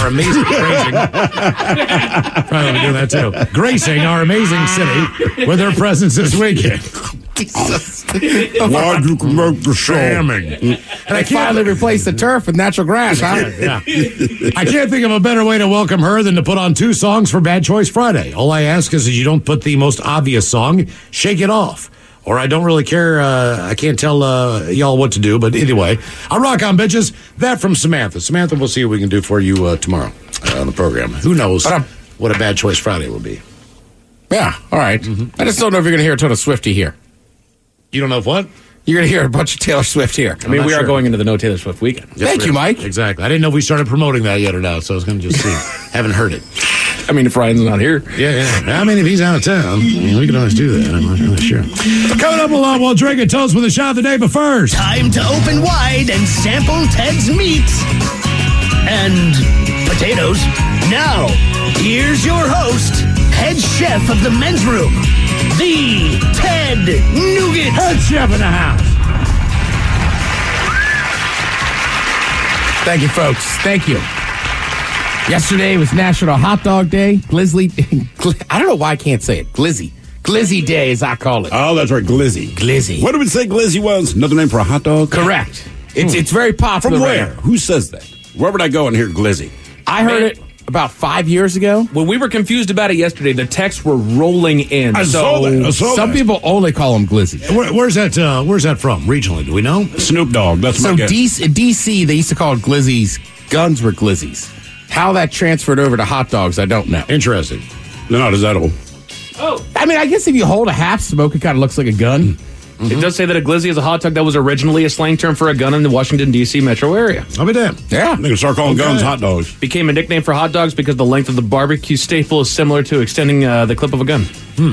Okay. But they never called it a penis. They came up with Glizzy. I know. Come on now. Yeah. Well, I mean, I'd call Miles Captain Extendo. So many giant clips laying around his house. Sure. All right. So this is basically like a list of cities that have... Which city has the best hot dog? The best. I mean, I like a Chicago dog. A lot of people don't. I know it's a very divisive thing, but they're well known for it. They are. So these are some of the most well-known ones. First, we go to New York, all right? Of course. They have a few different style of hot dogs, but the version smothered in a pushcart sauce. Caramelized onions, stir in ketchup, some brown sugar, ladle it on top of a boiled wiener. Bada boom, bada bing. You got yourself a New York dog. I'm not saying I wouldn't eat it, but generally speaking, I'd pass. I just don't like ketchup on my hot dog. Mine, I would, if I was in New York, I'd go Coney dog all day long. Coney dogs are not from New York, though. They're not. No, they're from Detroit. I did not know that. I did not know that either until right now. I just figured it was like Coney Island. That's kind of where they originate, but I guess not. Now, Detroit, while nowhere near New York's Coney Island, Detroit nonetheless popularized the corny dog. Beefy chili, shredded cheddar cheese, and diced raw onion are all you need here. And that's a perfect dog. There was a famous place in Detroit called something Coney Island. Okay. And that guy served hot dogs. I want to say there's a competing hot dog place like 2 doors down. Like a Philly thing. Yeah. Correct. Cheesesteaks. Right. Okay. Yeah.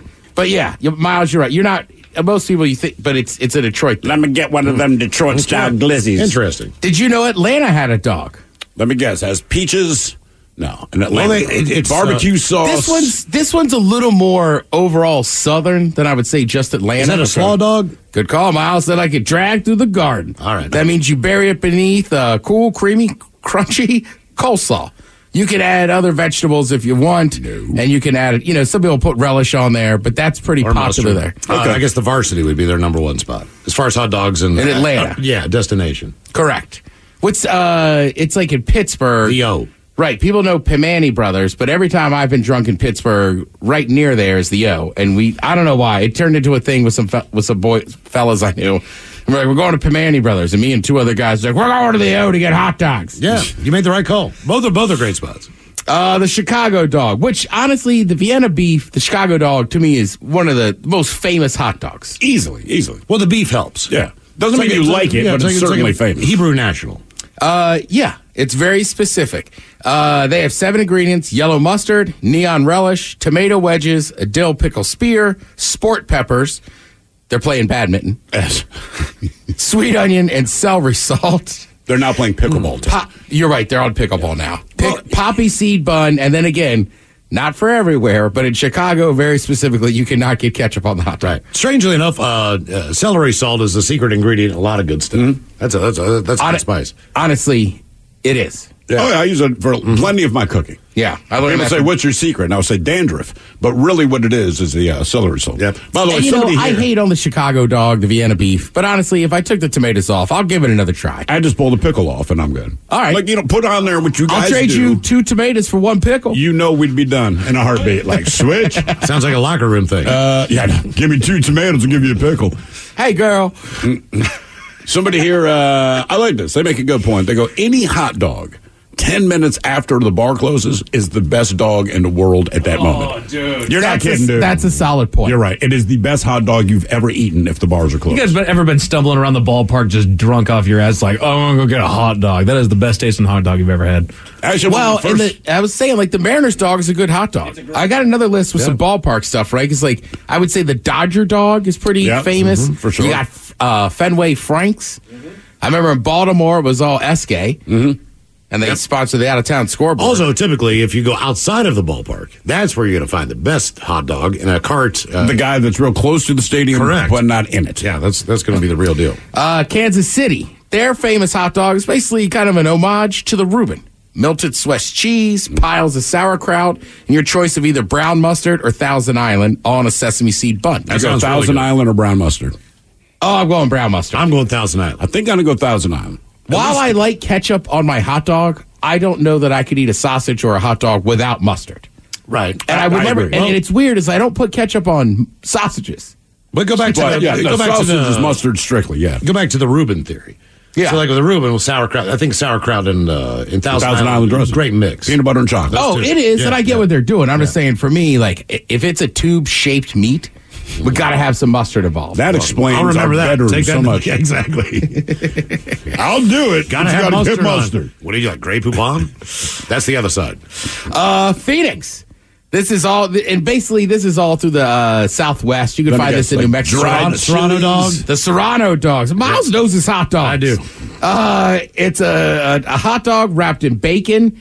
They put it in a blanket of jalapenos, pinto beans, chopped tomatoes, onions, mustard, and mayo. And then I know some places, too, they'll put it almost in a, not a pita, but another word for that bread. Maybe like a fry bread or something. Okay. Yeah, it's pretty good. Ooh, yeah. And the last one on this list is Seattle, the Seattle dog. Now, the Seattle dog... You take everywhere with you.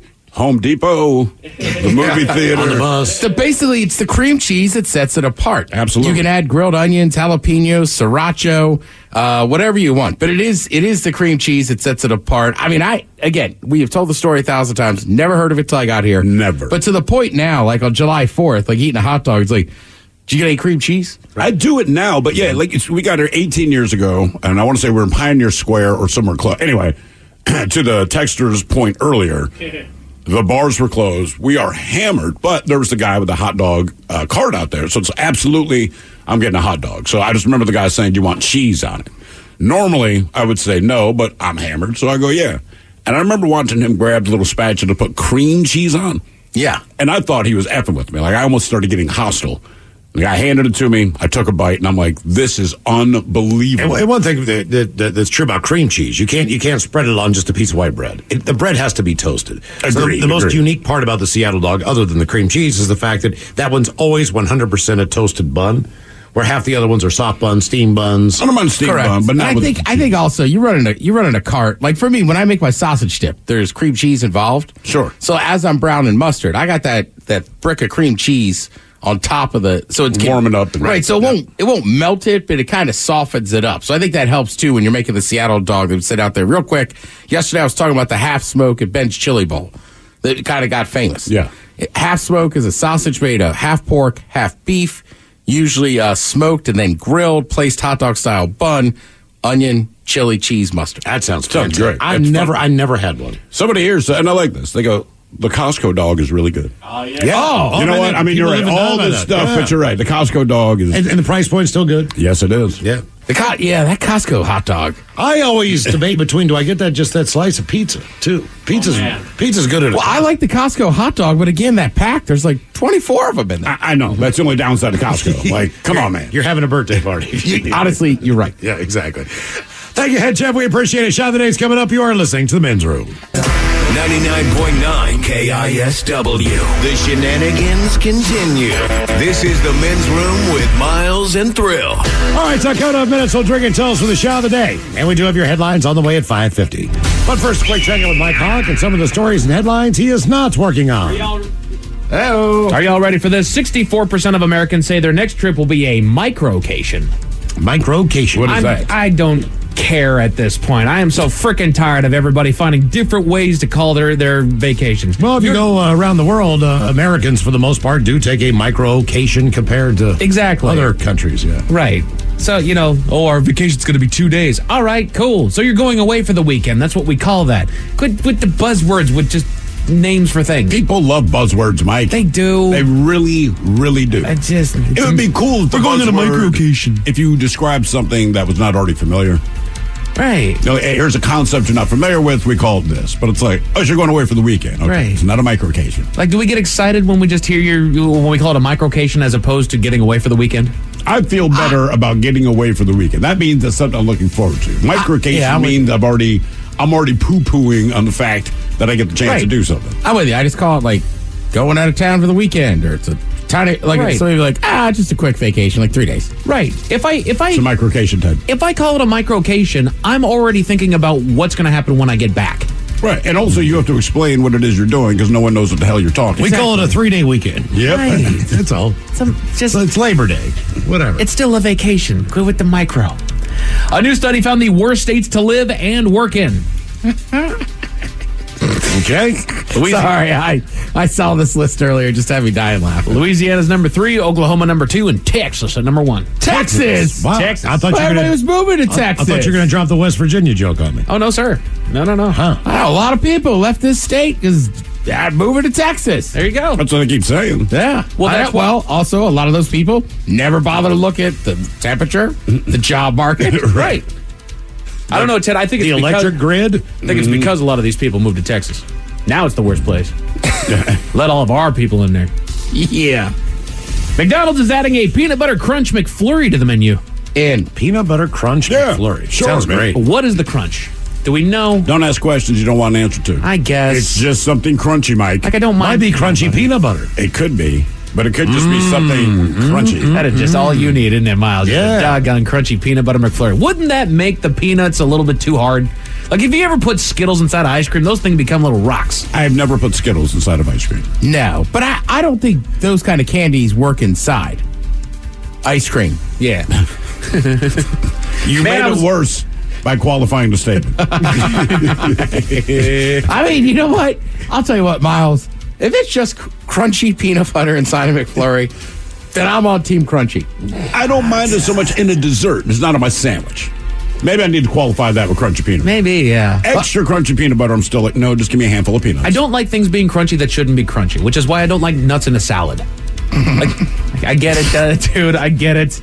But the crunchiest thing in a salad should be the crisp lettuce.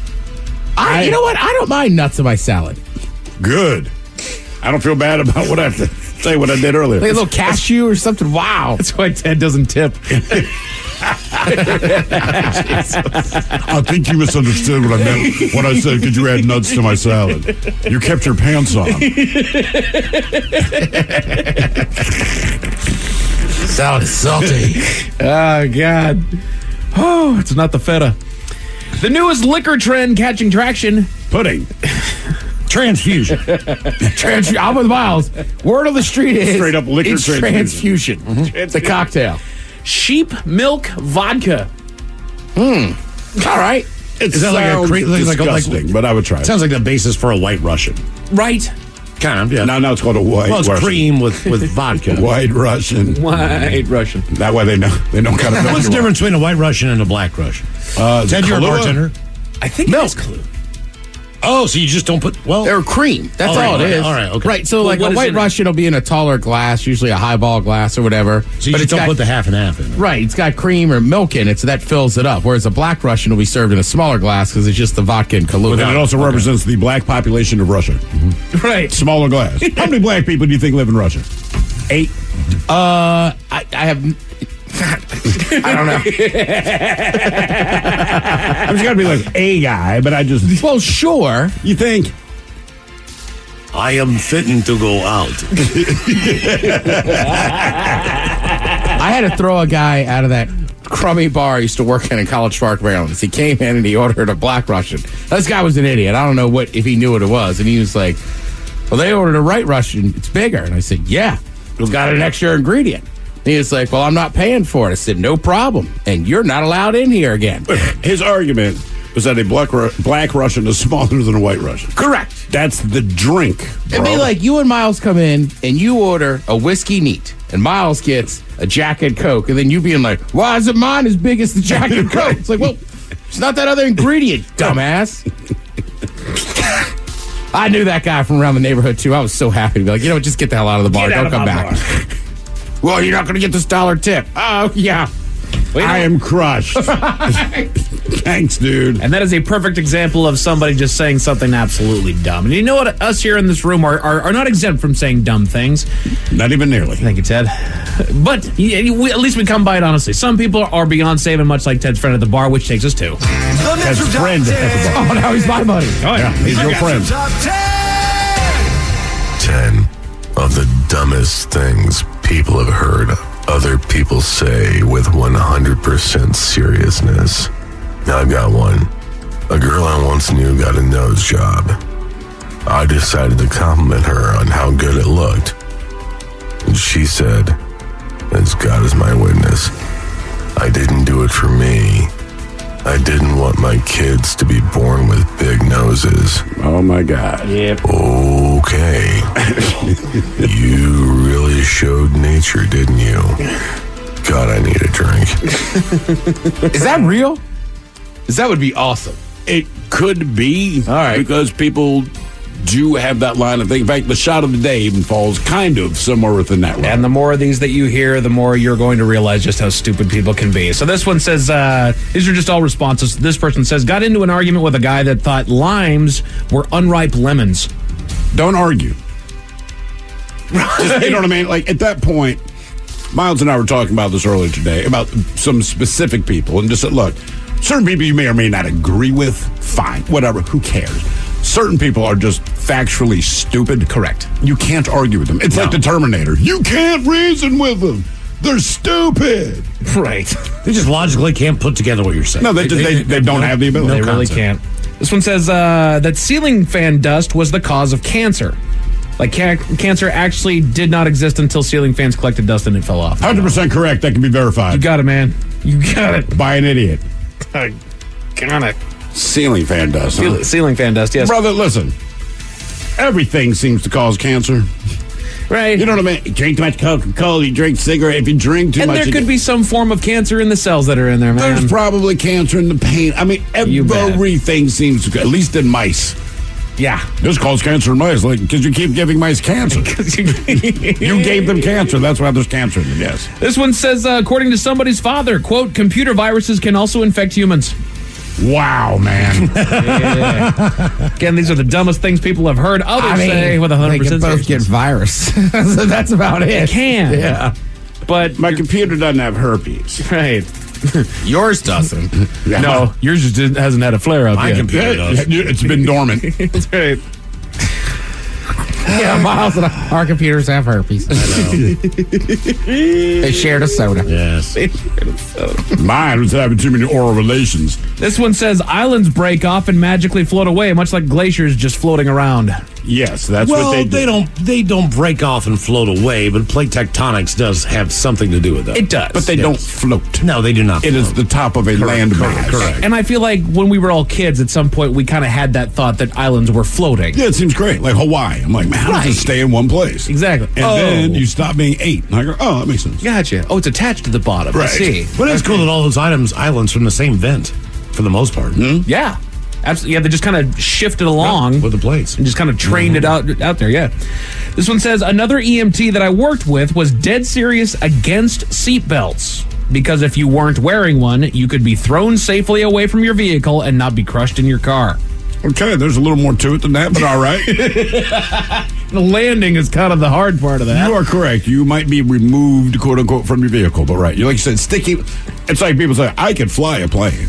Can I land it? No. Correct. Hey, it's funny that you mentioned that. Somebody says, I don't know how you can stand to fly when there's a 50% chance the plane will crash, because either it crashes or it doesn't. Wow. Yeah, statistics.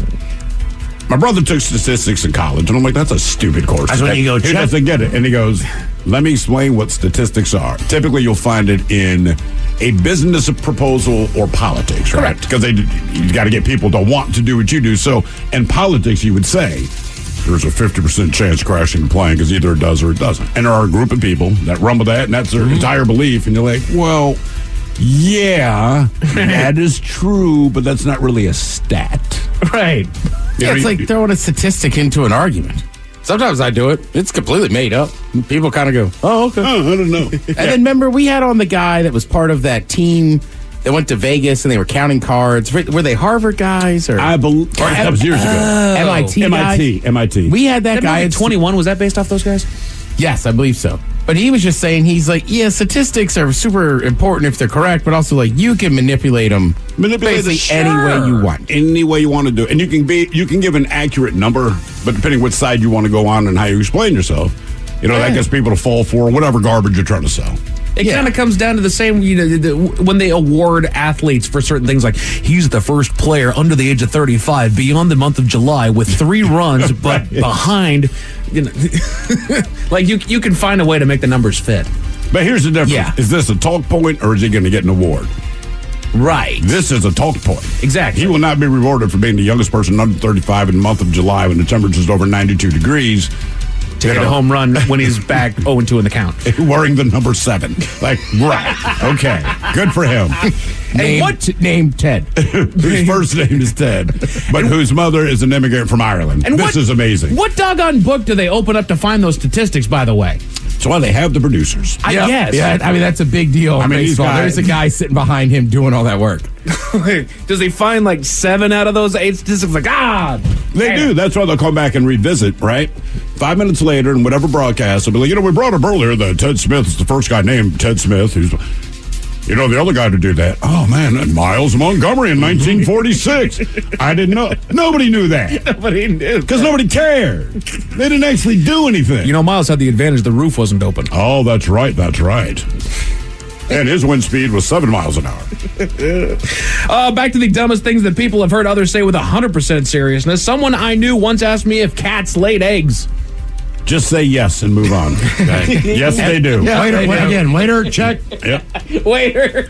Check, please.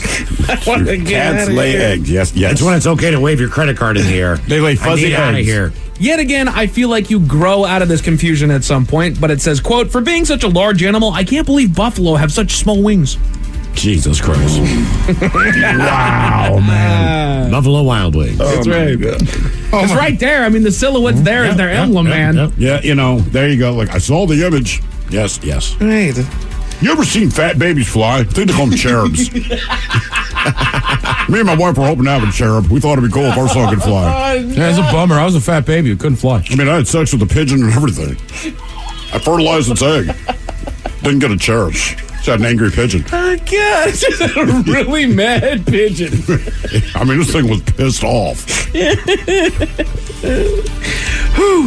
Quote, a girl in my 11th grade history class raised her hand and asked how beavers built the Hoover Dam. Jesus, God. It's a big dam. It's huge, man. It took them a minute. They did a great job. Oh, my God. Sounds like brick by brick. Well, to be honest with you, a beaver is the most intelligent animal to be able to do that. Absolutely. Yeah.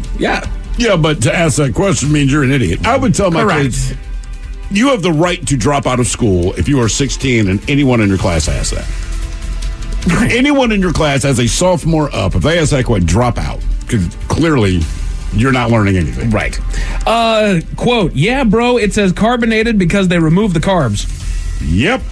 100%. You're absolutely right, buddy. That's awesome. I want to hang out. I want to drink beers with that guy. No, man, it's got Tell no carbs. me what you know. Tell me everything you know. Right. If somebody goes, yeah, bro, that's why it's called carbonated. First of all, I know he's in shape. Know he's got a hot girlfriend. Probably a fun dude. Only drinks beer. Yeah. Like exclusively. They need to put up beer coasters with each of these quotes individually. Oh, that'd be great. You know, just like, hey, someone actually said this. And you read it and just have a good time. They were sober, so feel better about yourself. Right. Somebody would just scoop those up and take them to a trivia night. True or false? Carbonated means they take the carbs out. 10% say true. But then the number one dumb thing that people have heard others say with 100% seriousness, quote, how can Hawaii and Alaska have such different temperatures when they're right next to each other on the map? Are they looking at that little square? Yes, they are. Yeah. Yes, I mean, I was guilty of that as a kid. As a kid. Then you find out. Right. As a kid, you get a lot of leeway to not know a lot of things. Correct. But when an adult says it, you just go, oh my God. Right. How do they live in a little box in the ocean? Right. When you're a kid, you believe that there's a pot of gold sitting at the end of a rainbow, too. You do. I'm just saying I've never found one. 0% of people that I know that have seen a rainbow have found the pot of gold. That's because 100% of them that did wouldn't tell you. It's like winning the Powerball. That's fair, dude. Then they get murdered. Honest to God, if you found a pot of gold, like, holy S, this is true. Yeah. I'm not telling anyone. I ain't telling a soul. I'm not telling anyone. I will become a rainbow hunter. Yeah. Mike, what are you doing? Mike Hawk, Rainbow hunter. Right. On Discovery. Wednesday nights at 9, 8 Central. I just got a camera crew. We're sitting. It's a never-ending series because there's one. Season finale. It's not a leprechaun, but Mike still beat him up. Jesus. There happened to be a dwarf wearing green. Mm-hmm. Mike shook him down because he wouldn't tell you where the pot of gold was, Mike. It's a cliffhanger, man. Oh, damn it. A man in Kansas stole something unexpected from a cannabis store. Miles, what did he steal? Tell you all about it at 5:50. Thank you, sir. Headlines are coming up at 5:50. In the meantime, let's get a contestant on the line for Profile This at 206-803-ROCK. Have you been in an accident that wasn't your fault? Feeling overwhelmed and unsure what to do next? Look no further. The personal injury attorneys at Phillips Law Firm are here to help. Phillips Law Firm understands that accidents can turn your life upside down. That's why they're dedicated to fighting for the compensation you deserve and to making the process as stress-free as possible. Don't wait any longer. Call now, 1-800-JUSTICE, or visit justiceforyou.com. For 25 years, Stamps.com has made mailing and shipping easy. All you need is a computer and printer. Imagine mailing and shipping right from your desk, anytime. No traffic, no waiting, no hassle. Plus, Stamps.com gives you discounts up to 84%. Sign up for Stamps.com today. Use code PROGRAM for a 4-week trial, plus postage and a digital scale. That's Stamps.com, code PROGRAM. Hey, it's Mike Hawk. Join me every Thursday at 1 p.m. exclusively on the Odyssey app as we go live with Odyssey. Join in on the action as we cover interesting facts, top 10 lists, and some fun new games. Follow the Men's Room page on the Odyssey app and join in all the fun Thursday afternoons at 1. Hard of a minute to drinking time. Somebody out there deserves to be recognized. And the Men's Room knows just who it is. So to you, we say, bottoms up, sailor. You're the toast of our shot of the day. Drink time it is, and as usual, we head to the drink desk and Stephen Throwhill to find out who we're toasting. Yes, indeed. And Mike, I got to be honest with you. That list you just shared, this shot of the day falls directly into that line of thinking. In this case, we toast an anonymous diner at an anonymous restaurant. Now, servers were recently asked to share stories of some of their worst customers. And essentially, the customer, described as, quote, a nasty woman, ordered a bowl of the soup du jour. All right? Soup of the day. Soup of the day. It's important that you know that. Because a few seconds after getting her food and trying it, she, quote unquote, rudely called over the waitress and in a booming voice explained, quote, I don't know what kind of ruse you are trying to perpetuate. I have had soup du jour before, and this, she yells, pointing at the bowl, is not it. Oh, no. That's all. Oh, no. I love it. Right, with full confidence, I've had soup du jour before. This ain't soup du jour. Scope, okay. Where was this at? They didn't say the restaurant or anything like that. Yeah. I've had it before. So we pour this. She has experience. So we pour this booze and we drink this booze because we think it's yummy. Yummy! So over the tongue and down the throat to party in our tummies. Down the hola bichola. The Men's Room presents Profile This. Hey, Stephen Throw-Hill, could you please tell everyone how Profile This is played? I sure can, Miles. It's a simple game where we share with you a real-life news story, something that happened right here on planet Earth. And as you listen to the story, based on the stereotypes you believe to be true of people and the decisions that people make, we'll ask you what it is you think makes a story a story. Thank you, Ted. Hello, David. Welcome to the Men's Room. Hola. Hola. All right, David, do you understand how this here game is played? Yes, I do. Fantastic. Today, you have your choice of one of three stories. We have the wonderful world of drugs. We have Bite Me. In other words, what did someone find in their food? And finally, interior decorating, where you guess the foreign objects that ended up on the inside of someone. Wonderful world of drugs. I knew that was a category with that huge delay. All right, here's your story. A tractor trailer meant to be shipping Brussels sprouts. It was found to have millions of dollars worth of another drug hiding inside of it. On June 2nd, around 7:30 p.m., authorities at the KISW East Cargo Facility stopped a 51-year-old man driving a tractor trailer with a shipment manifested for Brussels sprouts. Well, the driver and his truck, they were referred for further examination, mostly because they couldn't believe anyone would need a truckload of Brussels sprouts. They say at the inspection area, an inspection was conducted of the tractor trailer and its shipment when irregularities were observed. CBP officers requested a narcotics detector dog to screen the cargo, to which he alerted the officers of the presence of narcotics. A total of 148 packages of drugs were found hidden on the floor of the roof trailer. Now, the drugs reportedly weighed 2,052 pounds and said to have a street value of over $4 million. As you might expect, the tractor, trailer, drugs, and the driver were all seized. Now, the question is, what drugs were in the truck? And it doesn't matter what they were, that's still better than Brussels sprouts. Was it heroin? Was it cocaine? Was it meth, or was it fentanyl? So heroin, coke, meth, or fentanyl. What was in the drugs that were supposed to be carrying Brussels sprouts? Where'd you say this was? This is at the U.S.-Mexico border. Which, I'm going to go Texas, Cali. Do we know where? It says Calixto, so I'm assuming California if you got the Cal up front, but I don't know. David, Ted, I'm going to go fentanyl. Miles goes with the fentanyl. If you're going fentanyl, then I'll go methamphetamines. Okay. Let's say that at every party. You're going to go cocaine? I'm going to go cocaine. Cocaine for David. Okay. I just feel like cocaine's down. What were they sprinkling on the Brussels sprouts? Was it heroin, cocaine, methamphetamine, or fentanyl? We'll find out next. That was a tease. When you think of health, where does your mind go? To the doctor's office? Or to your community, where you can join kids clubs and local events? At your grocery store, where an allowance makes it easier to eat healthy? Or on your street, where a ride is there to take you to the doctor? We're WellPoint, a health insurance company that knows that health isn't just one thing, it's everything. WellPoint, your whole health is our whole point. 99.9 KISW. We return to the men's room with Miles and Thrill. Categories of drugs on Profile This. We have a tractor trailer coming from Mexico, had drugs hidden in a shipment of Brussels sprouts. Question is, what were they trying to smuggle over in that shipment of vegetables? Was it heroin, coke, methamphetamine, or fentanyl? And David, that is a question that we posed to you. Let us start with Miles Montgomery. Mm-hmm. Miles, you went with the old fentanyl train. I did. And there's nothing wrong with that because, let's face it, that has been all the rage lately. The wave of the future. Yeah. David, you went cocaine, where it seems that nowadays that's where you find most of your fentanyl. It was not cocaine. And Ted, you went with the standard methamphetamine. Methamphetamine.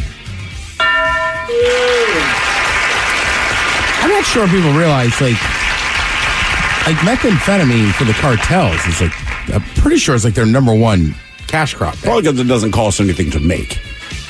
You Correct. put very little effort into it. They can still get the ingredients in Mexico. Right, in Mexico, you could still get whatever that stuff is from China, so they can make it. They have super labs. They can pump it out at an amazing, it's just crazy to me because, meth is made in so many places here in the U.S.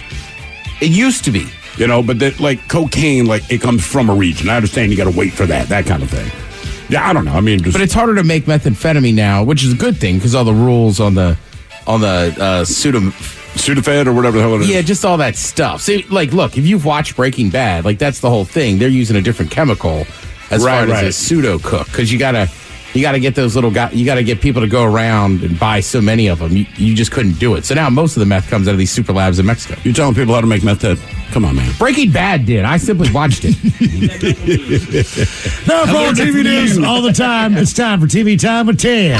And now, because your pathetic life is confined to countless hours in front of a talking box, the Men's Room presents TV Time with Ted. There's a couple of stories that are connected here. So we'll go with the first headline. Bless you. Up. Now we're good. Bless you. Sneezing son of a... So an article came out just today, said, hey, Netflix says the crackdown on the password sharing has paid off handsomely for Netflix. Company said it's added 5.9 million subscribers in the second quarter of this year, which ended before the actors' strike, and revenue was up 3% year on year, the New York Times reported. So this is basically it's been the biggest jump they've had in new subscribers since the pandemic. Sure. Okay? Yeah. And we understand why. The next story. Netflix is ditching its cheapest plan. Oh.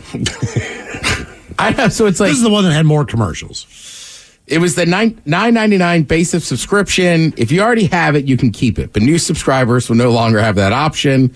The one with ads, Miles, that's $6.99. Oh. But that has ads in it. Okay. Then there's the $15.99 or $15.49. It's $15.50. Okay, let me say this. That's their standard plan, and then you have the premium plan. I assume I have standard. What do you get with premium? That's what I'm saying. I don't want ads, and I don't have them. I don't know what I would get in addition if I went to their whatever premium or. And to be honest with you, man, I barely watch it. It's like for the kids and the wife; they watch most of their stuff. I'd agree. On all the streaming services. I watch a lot of stuff on Netflix. I take advantage of a few things. I'm just so impatient. I have a hard time just sitting down and watching stuff, but I know it has a lot of good things. But in the end, I'm like, I'm paying for this for the family. I mean, they have each probably 4 shows that they watch on Netflix. All right. So I'm like, good for them. In fact, even when you go there, so we have 4 people in a household, and when you go there, it has my wife's name, it has both kids' names, and then I'm guest. Oh, really? Because I haven't told you don't need to set up anything for me. I mean, I've never put a picture in there. I still have just that weird looking turkey or whatever it is. Oh, my son did avatars for everyone. Oh, nice. I do not remember what I am right now, but I know it changes like every month, and it's never flattering. I found out last night I do not have Peacock Premium. What's premium on Peacock? I had Peacock. I don't know if it's premium. I have it for sports, but the British Open, like the beginning of it was at like 9:30, 10 p.m. our time last night. So I was like, I got Peacock. I'll check out the... Nope. And then it was like, you need the premium one. And I was like, I don't want to see the beginning of golf that bad. Well, the one that ticks me off the most is this show is just not available in your area. I'm like, okay. Which service is that? Everyone that has the Mariners when they're playing, except for when it's not on the route. Oh, well. It's not on the route, man. You're going to struggle. Like Major League Baseball, Major League Baseball and hockey, they're always tied to the local station. Mm-hmm. So generally, if you don't have route, you're not going to be able to watch a bulk of those games. Correct. Kraken as well. Hockey. Yeah. That's why route's like, get us. You got it. Yeah, exactly. I mean, that's their thing. I mean, it's like, look, it's what Apple did with the MLS. Like, there was every once in a while, you'll still see a Sounders game, maybe a Saturday night one on one of the regular channels. But, I mean, I can't lie. My Sounders viewing has gone down a ton. Now I have an iPhone. I should just get in there and watch it. But I have still yet to really watch stuff on my phone. I'm not sure. I have an iPhone, but I'm not sure that I can get in there and watch the Sounders. Well, you'd have to pay for Apple TV. Gotcha. Yeah, I mean, but I still got to pay. But and if you have a season ticket, you can watch the Sounders games for free. Oh, cool. Yeah, which this year should be the case. Yeah, it's not been super hot. Yeah, I mean, it should be free right now. Yeah, you got a team that's not doing so hot. Someone here says premium, and I assume this goes against all the streaming services, get you 4K. That's a better quality picture, blah, blah, blah, blah. For Netflix. If you have a TV that can do that, right? my TV's fine. It's just not that new. I might get a new TV. My TV's fine. I was at Best Buy, the one up by Northgate, a couple of years ago, and we got money back from taxes, so I'm like, I'm getting a smack-ass TV, and talks to the guy, and I appreciate what he said. It's like, I don't know, an 8K TV or something like that, and he goes, look, man, because you can buy it if you want, but understand 2% of all the programming is an 8K. Or whatever it was. He goes, so you can get it, but you're not actually going to watch anything within what it has the ability to do because no one transmits basically that way. So like, well, Miles got the HD TV. First person I knew with an HD TV. There was National Geographic. It was a NASA channel. Right. I mean, but no, the sports still weren't HD yet. Nothing. NFL football was. They were, and you got it in like July or August. So the idea was that we were going to watch football at Miles' place every Sunday to watch it in HD. We ended up having to. I'll say that was like 2004. And that TV so weighed it's 19 years old. 300 pounds. Oh, my God. It was a great television. That's not even an exaggeration. It was a great television. It weighed at least 300 pounds. Yeah. But so keep that in mind when you buy stuff like the new TV. Just if the tech, as far as the broadcast and streaming world goes, if they're not transmitting stuff at that level, then there's no point to buy it because you're not going to watch anything. And sometimes with TVs and all that, it's tough to tell which tech is going to take off. Like HD, you're like, all right, they're soon going to shoot everything in there. Sense. But like my TV's a 3D TV. That never really took off. It didn't take off, right? Exactly. Right. Then there's been other stuff too. I mean, look, we're old enough to remember the argument between VHS and Betamax. Yep, and one even though Betamax was better quality, VHS won. The only thing I learned from going to Best Buy with these guys, they're talking about as far as how your screen lights up, so the lights that illuminate your screen for you to actually see it. Are they around the perimeter of the screen? Are they directly behind the screen? All this kind. He explained that to me. That was an informed decision because no matter what kind of TV you get, basically the better spread you have in your lights, the better it's going to be. All right. Is it backlit? Blah, blah, blah. He explained it all. And I'm like, okay, this makes sense. Yeah. I mean, and look, I mean, nowadays you're right. There's so many streaming services and everything. I mean, like basically there's something you want to watch. You can't. I can't imagine there can't be many things that aren't on something. Even sometimes when they go from one streaming service, you're like, it's not on Netflix anymore. It's still there. Right, somebody else picked it up.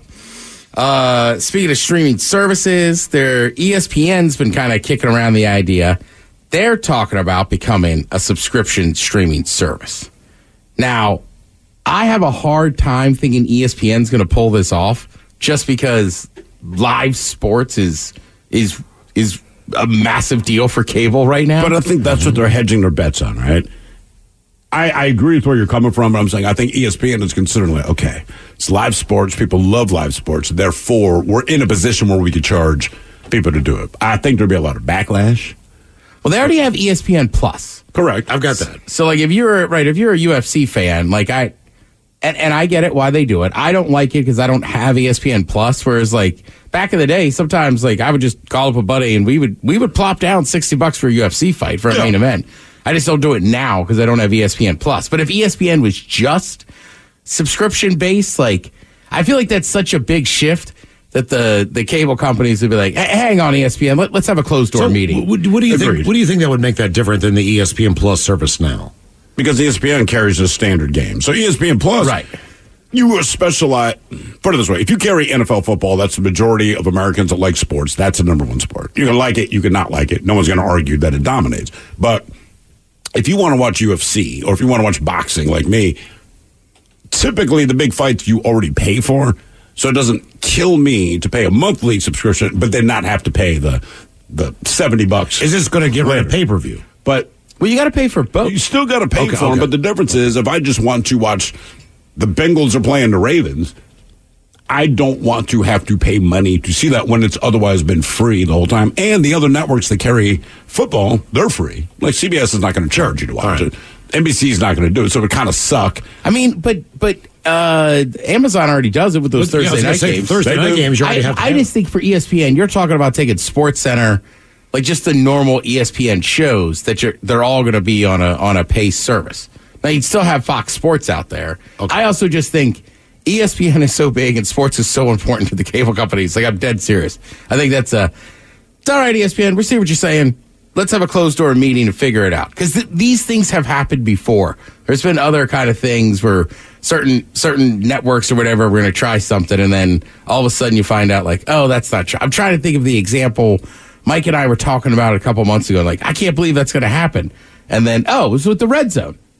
Right. And it's like, red zone's gone from, and it's like, yeah, that's a massively important thing. They never released details on what happened. They just literally said there was a closed door meeting and red zone's back. I'll tell you who wants ESPN to do this. You pointed out FS1. For sure. Fox, like, hey, you go do that. I'll tell you what we'll do. The next time contracts are up, we're making a heavy bid for all the crap that we're not going to charge people to watch. Yeah, and that would effectively kill ESPN, I think, at that point. And you're right. Network TV is always going to have some NFL football. You're going to have your Major League Baseball game of the week Guaranteed. on Saturday or Sunday or whatever. It's really just tough. Like, if you like, like the reason I got Peacock was like I wanted to watch the English Premier League, which there's some games on USA Network, but I mean, in NBC, but it's basically like NBC Sports left. So now it's like, if you were into certain sports, like, you got to have it. But I think when you're into a quote-unquote specialized sport, you're more willing to do it. Correct. If you're in that F1, like, you understand this is not normal. So you're like, hell yeah, I'll pay extra money for this. Ironically, though, ESPN, because F1 got so popular, F1's on regular ESPN, or ESPN2. If there's a race, it's on. All right, well, good. Yeah. At least they recognize. They are actually, funny you bring that up, they're back in action this weekend. I also was talking to a second cousin of mine this morning that I haven't talked to in years. I'm kind of shocked he called me. And he said something about Vegas. I was like, I'm going in November for the F1 race. He's like, you like F1? And I was like, dude, I've been going for 20 years. I probably haven't seen you in 12? Like, things have changed. And no, I don't know who Todd is that went to Parkdale. Stop asking me, man. Why? Why do you care? I was just telling Mike. High school? Yeah. Dude, you're an adult man. Come on. I don't know Todd who went to Parkdale. Right. I was like, he still lives around the same corner. I did finish on, speaking of sports, and Netflix also said, too, they announced, they said, look, we're not even going to bother trying to get live sports. They're going to stick with their sport-adjacent shows, which has worked wonders for stuff. You saw what it did to F1, especially in America. F1 was already massive around the world. But, they did the golf one. They've done tennis. There's a Tour de France one or cycling one. And then I just finished quarterback last night. And it's the God honest truth. Like, I like the background stuff, but just the game time footage and seeing Mahomes in the Super Bowl. You ready for football? Oh my God. I mean, I still have a summer vacation to go on to Montana, but I'm just like, when I say that day, I was like, I just need some pads pop, man. Just let them pop. I want to see people hitting for real, because I am getting fired up. And those new Seahawks. Ooh, those jerseys look so good. Oh, those throwbacks. They are.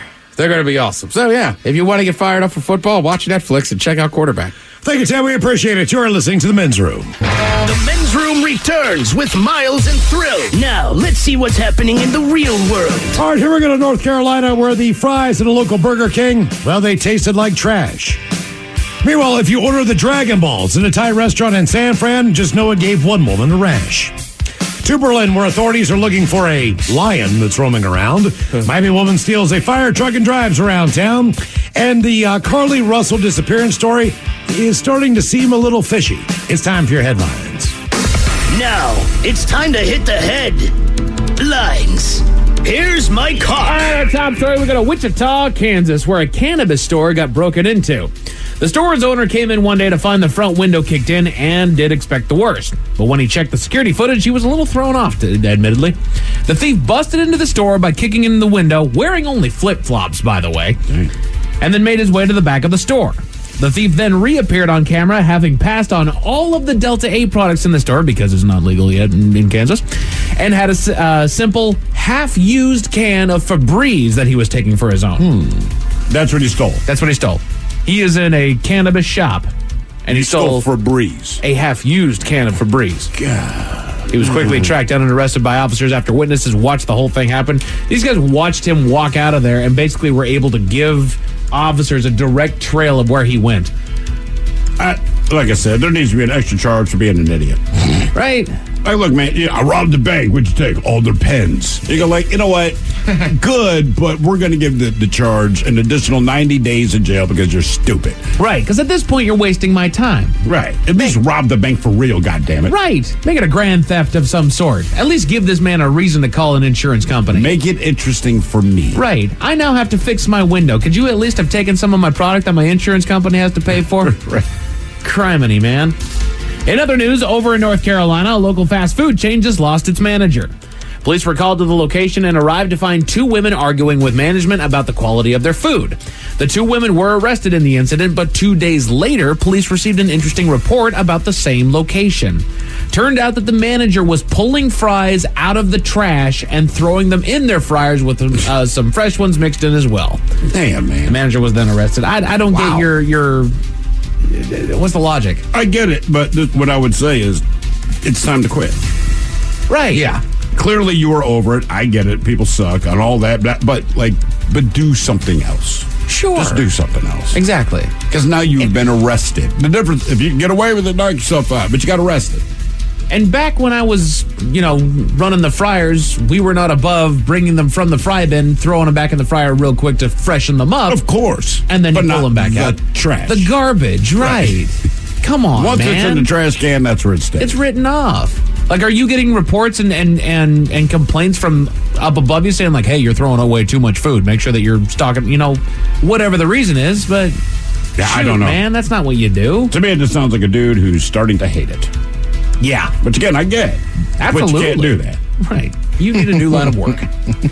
Across the pond, Berlin is dealing with an interesting issue. Authorities received reports and a video that they believe to be real of a lioness that was seen roaming about a neighborhood about midnight. They deployed 30 officers and veterinarians in an attempt to capture the animal and pled with locals to stay in their homes until she's found. Side note, if officials are saying there's a lion on the loose, I'm staying in my home. I'm not coming out. The craziest part is that they have no idea where the animal came from, as all of the local zoos, sanctuaries, circuses, they all did a head count, no reported escapes. Everybody's home. I mean, I've heard Berlin is a wild city. Sure. We were in Munich, but I've heard Berlin's completely different. It doesn't... Yeah, you said they described it as like the Hollywood of Germany. Yeah, I wouldn't be shocked if somebody just owned one. Oh, gotcha. Just had it in their house. And they're not going to say anything about it. No. The zoo will tell you, a sanctuary will tell you, the private owner of an exotic animal that you can't legally have, they're not going to tell you. No. I won't lie, though. That'd be cool. See a lion just walking down the street, walking down Fifth Ave. Cool is relative. Cool is relative. What are you doing? Are we here looking out of a window? That's about cool. to say, I'm walking my dog, turn the corner, there's a lion 20 yards away. Not cool. If we're looking out of our window down here from the 14th floor, there's just a friggin' lion walking across there and be like, that is so cool. Okay, holy crap, man. And then you're going to see it chase after somebody, and it's going to be horrific, but you can't look away. Yeah, is it a male lion? I don't think it matters at this point. Well, I'm just saying, yeah. I feel like the female lion does most of the hunting and stuff. If I saw a male lion walking down Fifth, I'd stay quiet and away from him, but wouldn't be as scared. If I saw a lioness, I'd ass my pants. I would feel exactly the same either or. I would. Well, you know what? You're right. I'd be so scared. The exact same. All of a sudden, I'm a tough. Shh. Right. Hang on, boys. Hang on. Okay, then. Where's Miles with his survival backpack? Right. I'm going to crack him a Miller Lite. Hang on. Here you go, buddy. Get the catnip. Here you go. Or actually, for a lion, based on my extensive research through Wizard of Oz, you can simply give him courage. And without it, you can just scare them. Yeah, maybe he's a scared little lion. Yeah. Those were Ted's last words. I bet you he's a scared little lion. We never saw Ted again. Ted just grabs a lighter and an aerosol can and just starts spraying, I am Oz. I will say, it's my father's philosophy of all animals, and I believe he's 100% correct. He said there's no animal that is scary if you have fire. Okay. I have not found the animal that is cool with fire. That's fair. Okay. That's fair. They all are at least a little bit thrown off by it. But that's it for your headlines. With that, Mike Hawkins. Thank you, sir. We appreciate it. Lovely Taryn Daly's up next. We'll see you next time for the return of Ted versus the FCC and a Swiftie-inspired Bad Choice Friday. Yes, indeed. It's all true. But in the meantime, well, we be all about this bitch for 180 seconds or so. So until then, please do what you do best. And for Aletha's sake, stay beautiful. The Men's Room has been taped before a live studio audience. Wardrobe and makeup provided by Mantastic Limited. This has been a presentation of the Men's Room Radio Network. Oh, man! A Double Flush production.